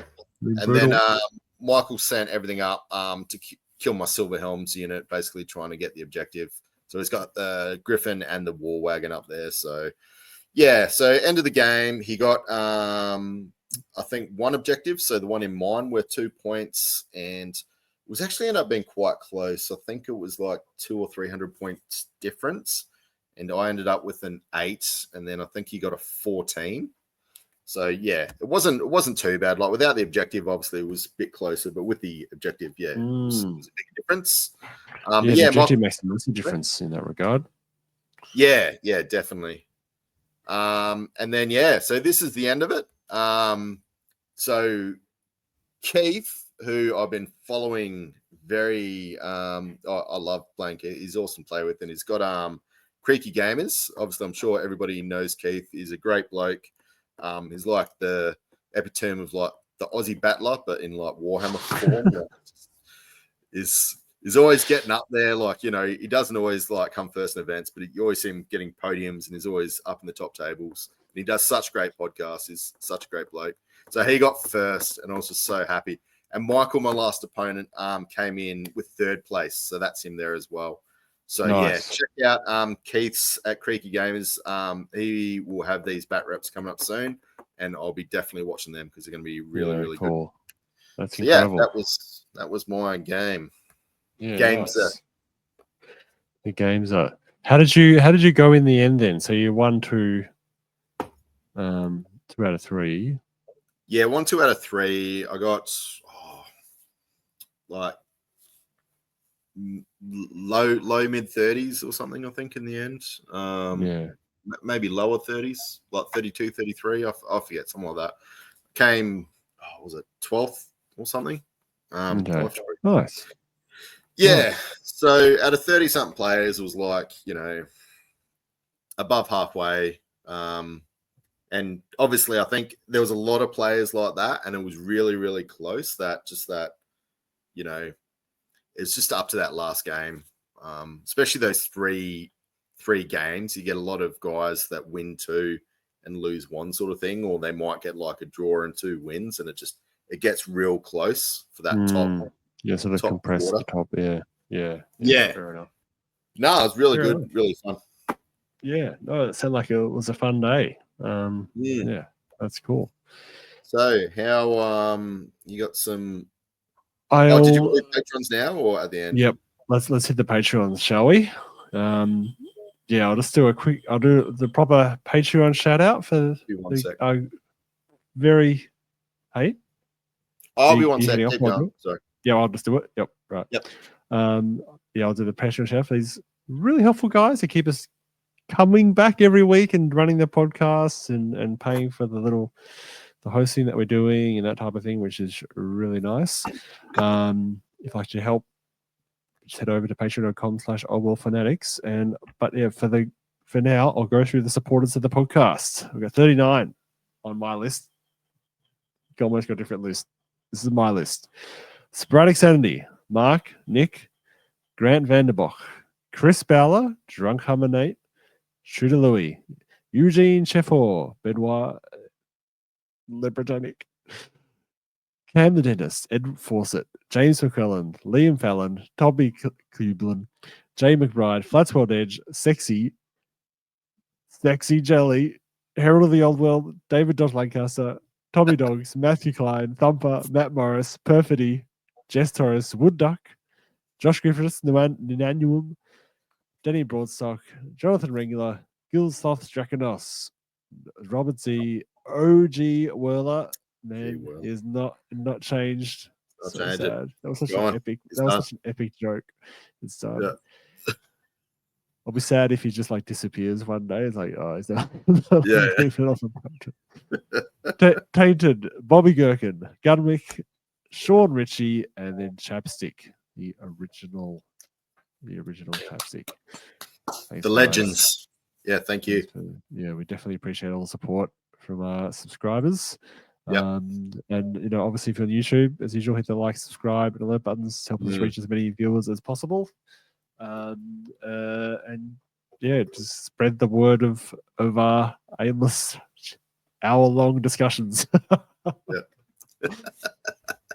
Oh dear. We do have some. Yeah, speaking of the patrons, we do have some questions we want to go through. So there's three just fairly interesting questions that we've got this week. Shall we hit them? I mean, we're doing the live stream next week as well. By the way, I almost feel like some of these are good for live stream, especially with Gommo being off. But we can discuss them, and then we can always revisit them next week if we want to flesh them out, because they're actually, I feel like some of these are good. So Perfidy asks, well, he asks a couple of questions. First, he asks the obligatory Bretonian faction focus when, and then also Empire Arcane General you when. Yes, Josh. No, but yeah, I think Gommo's going to have to get on that Arcane Journal for Empire, but definitely, hopefully Josh can get in the Bretonian one. To the Bretts, yeah. If it's not too far along. We can. I should do it at some point. I really got to do it. And then he also adds, more seriously, I mean, well, he's serious about the Bretonian Empire, but anyway, each of the hosts were in charge of SDS, which I think is some kind of design studio. I'm actually not quite sure. I think I know what it is, but I don't really know what it stands for. But it's the Games Workshop Design Studios, and could green light a refresh of one kit. What would it be? Actually, let's say one metal/resin kit and one plastic kit each. I mean, I can't think. It's a really good question. It's a really good question, because you can just pick a really bad kit and go, this is awful. It needs to be updated. Such a good question. I was battling in my own head. I'm like, oh, which one? There's too many. Too many shit kits. I really think the high elf infantry needs update. Like, I was surprised they re-released it as is. You know, it's got to be done. Those spearmen and archers, man, they're so static and they're so old. That'd be my pick. Yeah, that'd be my pick for the. The Island Blood ones look really good, but those ones. Yeah, the spearmen especially, like the archers are average, but the spearmen are just like worse. Just there's no, because they're all just kind of sitting there. Like, at least the archers, some are standing and some are sort of down, and you can sort of move the bow hands around. Or else, like, the spearmen are just, they're all yeah, you're completely static. Yeah, I was going to be for that one. I'm going to be selfish, and it's people are going to say they're not that bad, but the Dwarven Warriors just they don't, because they got so many new kits for the Longbeards, the Hammers, and all that, and the Warriors just don't, for me, fit with them anymore. Yeah, so, right. Like, it's just not the same sort of aesthetic. You mean that needs to be? He's got Longbeards, Hammerers, Ironbreakers, Iron Drakes. They're all got that same look. And then you just got the Warriors, and they're just a bit too, like, there's heaps of other ones out there I know that are shitter, but just for me, I was being selfish. That's selfish. But yeah, I mean, the thing is, if they updated it, do you think they'd be able to hit the same aesthetic again? Or will they end up looking completely different? And then it is. Yeah, exactly. Doesn't even fit with the. Then you have a third time, which is even more annoying. How funny would that be? It's like the Dwarf Warriors coming out, and they're just like heaps bigger than the long kids. They're massive. And the hammers, you just go, oh man. I mean, I guess the Longbeards, you could say, well, yeah, it's because Longbeards are really old, so they're probably shrunk a little bit. But Yeah, the Hammerers and yeah, that's it. the rest of them, maybe The not so much. vertebrae disc gel has worn away, or whatever happens when you get older. Can you think of a resin or metal kit that I'm struggling to think of like a, I don't know, like I feel like a lot of the metal stuff, like. All right, what's your worst metal to, kit that you can think of? I know one that's terrible. No, I can think of like the really, really old.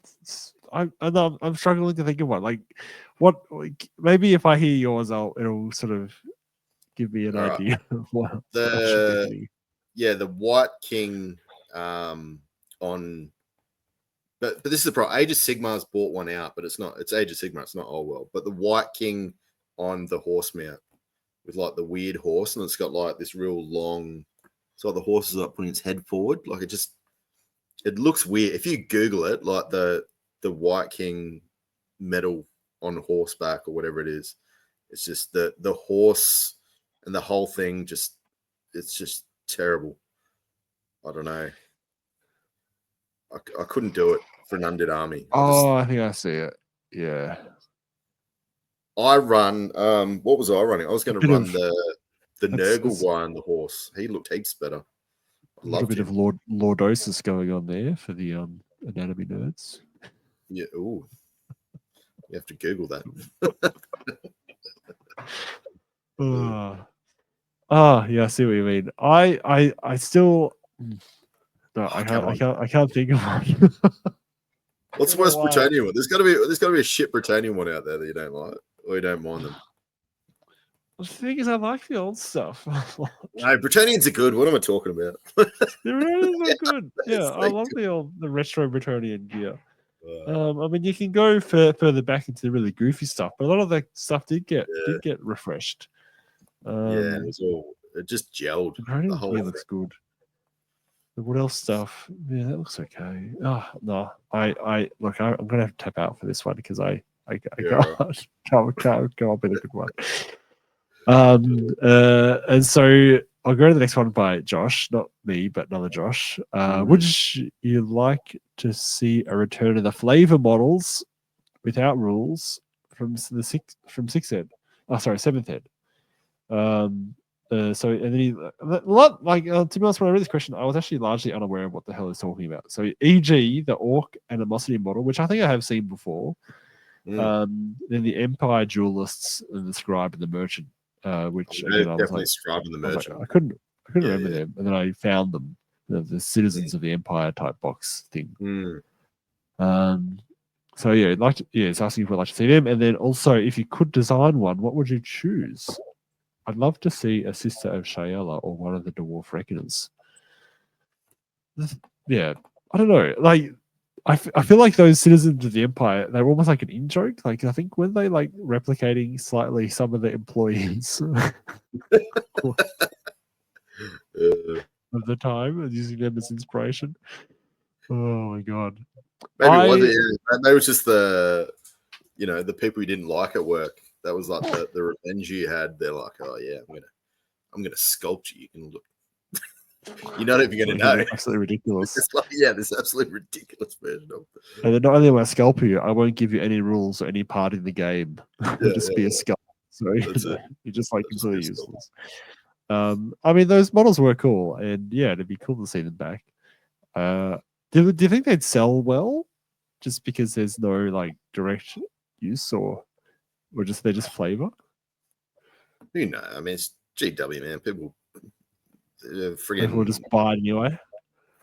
Yeah, to be friggin' metal turd. People buy it. They just it's GW, man. They love it. They could. But I'm just imagining finding a turd STL and printing that off. But I was thinking, all right. If you could see, like, probably going off that, because that's another fantastic question. If you could see like one model refreshed from like older editions as well, like not going off, just like some crazy sort of, like for me, I was thinking for that, I couldn't think of anything exactly, but I remember like old school, like third, fourth ed or whatever it was. It had like a dwarf wizard, which is completely outside of like the lore and everything now. You know, these have like imperial dwarves and things like that, and the adventurers. It was just like a dwarf wizard. I don't know, just for that. There's no dwarf wizards. It's like they had that as part of the lore, but that's funny. Changed. It's like not canon anymore. Something. Yeah, I know that would be funny. I like it. And maybe that's why he's an outcast, because he is a wizard, and it's like he's no longer allowed to be in the dwarven society. He's shunned by his absolutely fellow shunned. stunties. I'd like to see, if I was going to see a flavor model, I think it'd be cool to see, like, if I'm going to talk about Bretonians, it'd be like an actual squire doing squirey stuff, like, you know, like a bumbling squire, like a little kid sort of thing. No.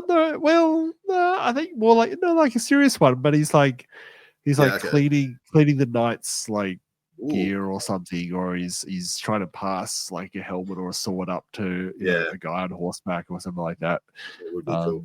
I think that'd be cool. Not like a guy with two coconuts banging them together, not like that kind of thing. That's too ridiculous. I think Highlands did actually do that, which is absolutely stupid. That would be so good. Oh man. Yeah. It's too ridiculous.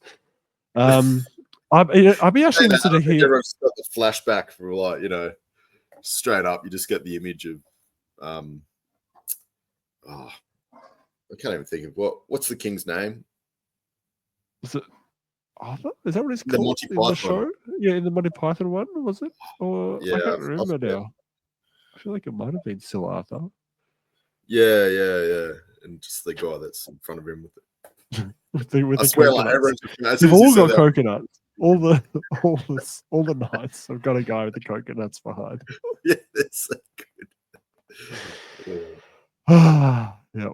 Okay. Final question. Let's keep going. I actually, by the way, I'd love to hear what flavor model Gommo would want. I feel like I want to ask him these questions next week.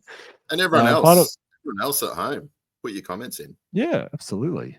I'd love to hear it. Miss Junk asks us, what's the best looking army you've ever seen in person? Which is an interesting question. Like, how do you answer that? Like, are they asking the best painted specific army, or are they just saying what army looks really good in person?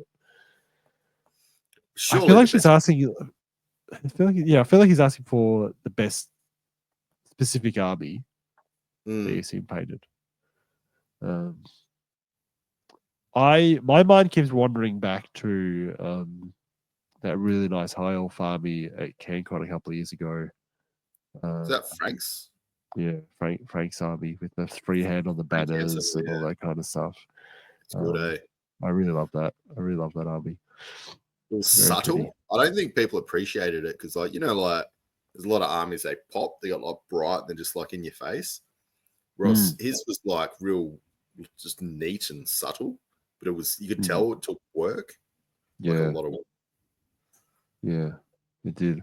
I guess I can also say, because I was physically there, I saw Danny's army, and that was with the steam tanks and that type of thing. That was very pretty. I haven't seen that in person. I've seen Frank's in person. I'm gonna have to be a suck up, and I'm gonna have to say Josh's army is probably the best. Even though he pants me in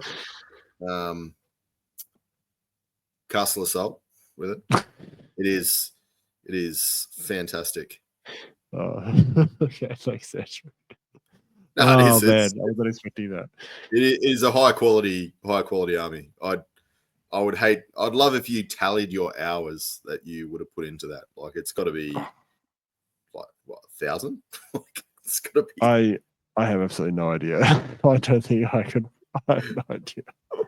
I swear you could quantify a percentage above 1% of your lifetime that you've actually put into that army, putting that and painting that. It's been a huge work in progress. Yeah, probably. It's been a long time. A crap load of time. Yeah, it's beautiful. Yeah. It's good. It's a really good art. I like to paint heraldry. It's one of my favorite things to paint. All right. So what have we got left? So yeah, we've sort of got a little bit at the end now. I want to talk. Yeah, there is an interesting thing that's going on with this possible campaign thing. Do you have any particular hobby to chat about? By the way, I don't really have any hobby. No, I want to hear about this campaign. So I'll talk about news. Did you want to do news quickly? I did have news. Oh, did you? Josh knows this. Okay. Well, myself and Gommo have put our names down for ShyCon. Oh, right. Yeah, okay. Yeah, I didn't know that. Sorry. I think Josh said you were going to join in. Were you coming up in May? Did I say I was coming up in May? Oh, well, Fanatics represent. So, yeah. Yeah, no, there's no chance. I'll see if I can come up for Castle Assault. Castle Assault. That would be good at least. Yeah. But no, tell us about this campaign. I can't wait. This sounds awesome. Well, it's just in the very early stages. So yeah, was it the other day? Yeah, my mate Nick, the Dwellers Below Fame, he was like, Josh, I need to have some kind of motivation for me to paint up these damn high elves. I want to do a campaign with you. I'm just doing slow growth style campaign. I was like, okay, all right, Nick.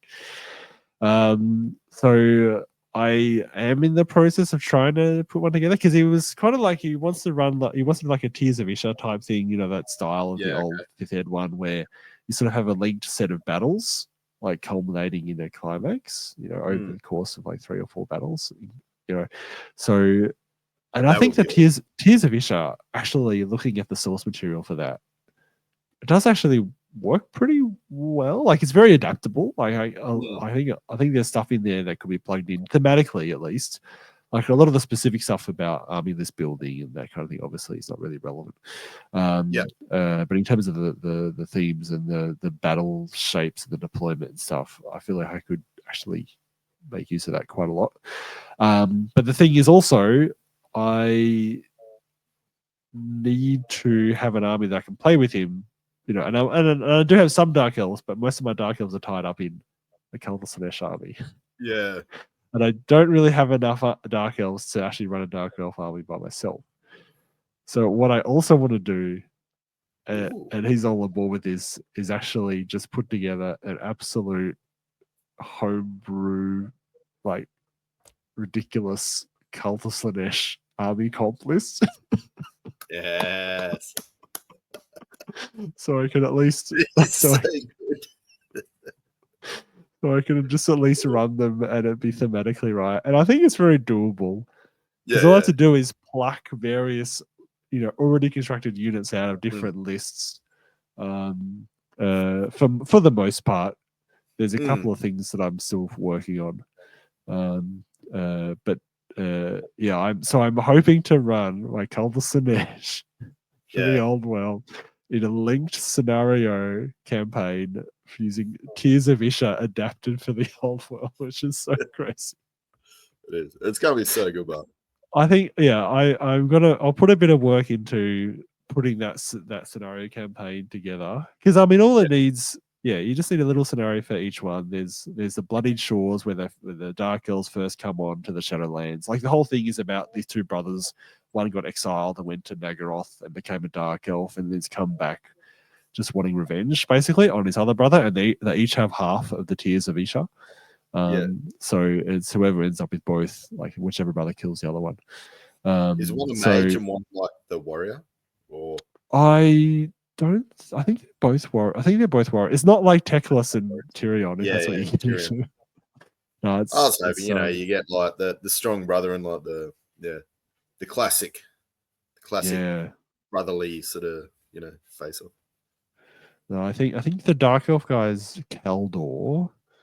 And what was the high elf? Caladian. But yeah, they're both essentially fighty generals. Although I think Caladian's also a mage, I think, as well. But yeah, anyway, but he's got 3 attacks and stuff, so he can really put out some damage. Anyway, that's not the point. I mean, I would not be intending necessarily to use these character profiles and stuff in there. Like, I think you're better off just maybe we can just make our own characters and call them that Yep. kind of thing.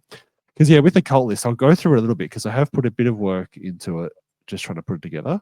Because like rules or like an actual comp list. So I've actually got it. I've largely constructed it using the 6 ed list as a baseline and pretty much just bringing that over and adapting it. So there's a lot of stuff in here that's from all the lists that aren't in it, and there's just some stuff that I've plucked out of it. I wonder if I can can I bring this up onto? It might be better if I can bring it up. I should be just going to share screen. Yeah, let me get my big screen up so I can read this. I can't wait for this, man. This sounds awesome. Is that big enough? That is big enough. Yeah, cool. So that's what I've put together so far. So the general's got to be a high sorceress or a sorceress if there's no high sorceress present, and she must have the Mark of Slaanesh, which she can pluck from the Warriors of Chaos book. All the magic users get to gain the Law of Chaos special rules, so they can use the Acquiescence signature spell, from Dark Warriors of Chaos, I guess. Just as a fluff thing. I don't think it's a very powerful spell anyway. And then also this line is pretty much from the 6th ed book. Demons can't join Dark Elves or Mortal Chaos. Dark Elf characters can't join Mortal Chaos or Demons. Aspiring champs can't join Dark Elves or Demons. And then I've got the characters. So 0 to 1. So the Drushi Anointed was probably the hardest thing to work out what to do with, because there's really not a equivalent for this guy in anywhere. So I felt the closest one was either the Chaos Lord or the Exalted Champ. Because it's sort of like what I want is a mixture of Chaos Lord and Dreadlord stats. Yeah. Really? The Exalted Champ isn't quite powerful enough. The Chaos Lord is maybe a bit too powerful. I don't really know where to go. But either way, I don't want him to be able to ride Dragon or Chariots. You can't mount him on those. And then, possible option would be to actually add the option to have make him the level 1 or 2 wizard, because that's part of the fluff they have. Anyway, so I got a bit of a question mark about how to construct him, but I don't want to make a new profile for him. I just want to pluck something out of the rules, and that could be. I'm still in 2 minds about which way to go there. Anyway, you could run 0 to 1 Keeper of Secrets. So I was also possible. That's from the 6th ed book. It was also possible you could just run a Demon Prince with a Mark of Slaanesh. That's another option rather than Keeper. And then High Sorceress 0 to 1, and then also 1 0 1 Aspiring Champion of Chaos with Mark of Slaanesh, who also can't be on a Chariot. And then just as many Dark Elf Masters and Sorceresses as you want. Who may ride a demonic mount if they've got a Mark of Slaanesh. Then for core, 33%, I've got Warriors, Repeater Crossbowmen, Devoted of Slaanesh that will count just as Witch Elves, Shades, Marauders of Chaos, and Demonettes. Literally, these are the options in the OG Cult of Slaanesh book. Special, Dark Riders, Cold One Knights, Seekers of Slaanesh, Warriors of Chaos with Mark of Slaanesh, and 0 to 1 Furies. And then in rare, the Bolt Throwers, Fiends of Slaanesh, and Chaos Knights with Mark of Slaanesh. So no options for Chaos, like chosen Warriors or anything like that, just the basic guys. No Slaaneshi Chariots or anything, no Chariots of any kind. Yeah, that's good. Yeah. So, very much it takes what the intention was from the original 601 and just pretty much drags it over. And I don't think there's anything really nasty in there or powerful. If anything, I'm not sure there's much I'm not even sure if there's any particular synergies, but I mean, I think it'll just be a fun list to play. And I feel like most of it is pretty much, I've just taken from, the original list. My only real question is, how do I deal with the Anointed, the Drushi? Do I not even have him? Like, I could just not have him as a option because it's too hard. But I feel like I could just, you just got to take Pippa toughness off him just to make him. He needs to be tough 4, right? That's the problem with the Castle Lord. He's tough 5. Yeah. But the Exalted Champ, he's only got weapon skill 6. Whereas I feel like he should be like at least 7. And even in 6 ed he had 5 attacks. Like, I'm like, this thing's crazy, even back in 6 ed. So it's very demonic. I mean, I could almost. I was considering just running him as a Demon Prince, but then Demon Prince got strength 6. That's too much as well. So I know I want him to be like Exalted Champ plus 1 attack and plus a pip of weapon skill or something. But so it's real. I'm a bit annoyed that I can't quite hit the right spot because I want to be able to do it as simply as possible without having to add too many things. I mean, the good thing with if I did run him as a cast lord is that he can't be on a dragon and he can't be on a chariot, and those are probably the two more powerful builds. The cast lords, Yeah. you know what I mean? Like the dragon is actually the thing that makes the cast lord ridiculous. I don't know. I'm very open to suggestion if the listeners have any ideas as well about how I should go about dealing with the Drushi. I'd be very much open to input. Because I like the idea of pulling it out of the cast, like the Warriors of Chaos list, rather than altering the Dreadlord. Because very thematically, it means you can use the Gifts of Chaos and those other random stuff they have, which I feel like fits with the fluff of the Drushi Anointed more than you're not sticking them on a dragon or a chariot, so I think that's quite fair. Yeah. So I feel like that's a very reasonable thing to do. I could even drop the options for wizard. I don't know. I put the wizard thing on because that's something that he can do in 6, and I feel like that's the theme of it a little bit. But if it makes it too complex, I'm happy just to leave him as that character. Yeah. Personally, I think like if you took a toughness off him and gave him an extra attack, I think that would be quite thematic because he's like real choppy, but he's not as tough. Oh, you mean like the cast lord profile, like make him tough 4, but an extra because he's got 5 attack space already. The cast lord profile, so he go to 6. Yeah, okay. Yeah, so he does need to drop a toughness, but I don't know how I would. But that means I might have to change a point. Like that's the thing. Like I really just want to run a profile as is, you know. Like, unless you game like an extra weapon skill, which probably isn't as like nowhere near as strong, but you know, it's definitely giving him more. At least, I could do that most of the because he is actually weapon skill 8 in the original build, so that would put him to what he was in 6 head. Like no, something like the cast lord is weapon skill 7. Yeah. So if I did take off a tough and gave him to the weapon skill, it'd pretty much almost be the same profile as what he had in 6 head. Actually, so maybe that's actually a good suggestion. It's going to be pretty strong if you throw him on a horse, like in a decent unit, especially if you can give him like a level 2 wizard. It's not too OP, but it's nice and thematic. Yeah, that's what I'm aiming for. And the other thing is the cast lord also has a 4 wounds, whereas he should really only maybe have 3 tough 4 3 wounds rather than tough 5 4 wounds. I don't know. It's hard to thread the needle for this because it's just not quite. Yeah, don't have any good options for it. But yeah, thematically, maybe just run him as the cast lord and go, yep, this is just this is what he is. Yeah. No, just having a top 5 and deal with it.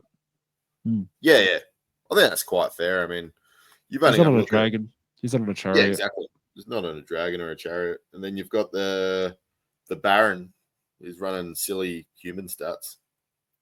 Yeah, the Baron is on the peg, like because he's 4, but he goes to 5 on the peg. But he has 4. Yeah, no, it's a tough 4. No, he's tough 4 base, but then he gets +1 with a peg, and then he's got 4 wounds. Though you're right, he's got 4 wounds, and then he goes to 5 with the peg. So yeah, I mean he's 195 points the Lord base anyway. So you're paying pretty big premium for it. Yeah. So yeah, I feel like the less things have to change, the better. So if I can just run him as the castle out of the book, that'd be really preferable. And I feel like if he's not on the nasty, I don't want him on dragons or chariot. I feel like that would keep the theme pretty nicely. Anyway, that's my initial draft of the Cult of Slaanesh army composition list. Full on homebrew. Josh, so good. Getting in there. And then because that if I can run a Cult of Slaanesh list, and just run it like that. That would mean that I can actually do a bit of a campaign without having to, because I've actually got so much shit to paint for the 6-head campaign. I've still got all these mercenaries. I'm halfway through the demon army. Oh my god, I got so much stuff I still got to do. The other thing I was considering getting Nick to do, like if we were going to run it together, I would request that we do play 3 house rules. We were talking about comp the other week. Yeah, it'll be a 3 of them. So it'd be characters being 35%. Yeah. Infantry can strike in 2 ranks. Whoa. He's going all for it. And close order needs to be more than 1 model. Oh, yeah, I like that one. So those 3. So because I think my third one, instead of the fighting 2 ranks, was originally extra rank bonus max, but I feel like their fighting in 2 ranks is more fun, and it does boost infantry a bit. Not much infantry, but the other ones, yeah. Anyway, those would be my 3 house rules. Like a comp and a close sort of. I reckon, I reckon that's fair. I reckon. I don't know. We'll see. I'll see what he wants to do. But I reckon that'd be a fun way of playing it. I mean, it's very much a declosed thing where we're just playing our own crazy little thing. You know, and I'm doing a full-on homebrew army anyway, so it doesn't matter. Yeah. When's the possible start date? Have you guys even discussed like a Nah. He hasn't even got the models together yet. So yeah, okay. This is really very theoretical. Really early stages. And Josh is already in there. But it did. It's so good, man. It did give me the inspiration to put together the homebrew. Yeah, no, it's so good. It's like just one discussion and the next thing, homebrew army. It's so and you didn't even go half-assed. Like you've actually thought about it. I think you put some good thought into it. So it's like, you spent some time putting it together. I reckon it's good. Yeah, I reckon it's awesome. I spent a bit of time. I've devoted an afternoon to it. Yeah, no, that'd be awesome. Cool. All right. Shall we wrap it up there? Do you think we got anything else in particular to chat about? I don't think so. Hopefully, we got Gommo back next week. Should do. Live stream next week. Impromptu holiday that you might pull out of a hat. He wouldn't miss a live stream. He loves the live streams. Yeah. Oh, true that. Yeah. Oh dear. All right, I'll wrap it up. Thanks for listening, guys, to another Old World Fanatics episode. If you enjoy our weekly ramblings, we'd love a 5-star review on your podcast of your choice. Or if you're watching on YouTube, please hit the like and subscribe buttons and click that bell to be notified of latest videos. And again, feel free to join our Patreon if you want some behind-the-scenes chatter. That chat group is a lot of fun. A lot of people showing, it is pictures of what they painted and just chatting about different rules and stuff. Oh yeah, Gilpos loved his. Always. It's awesome. Yeah, full of updates.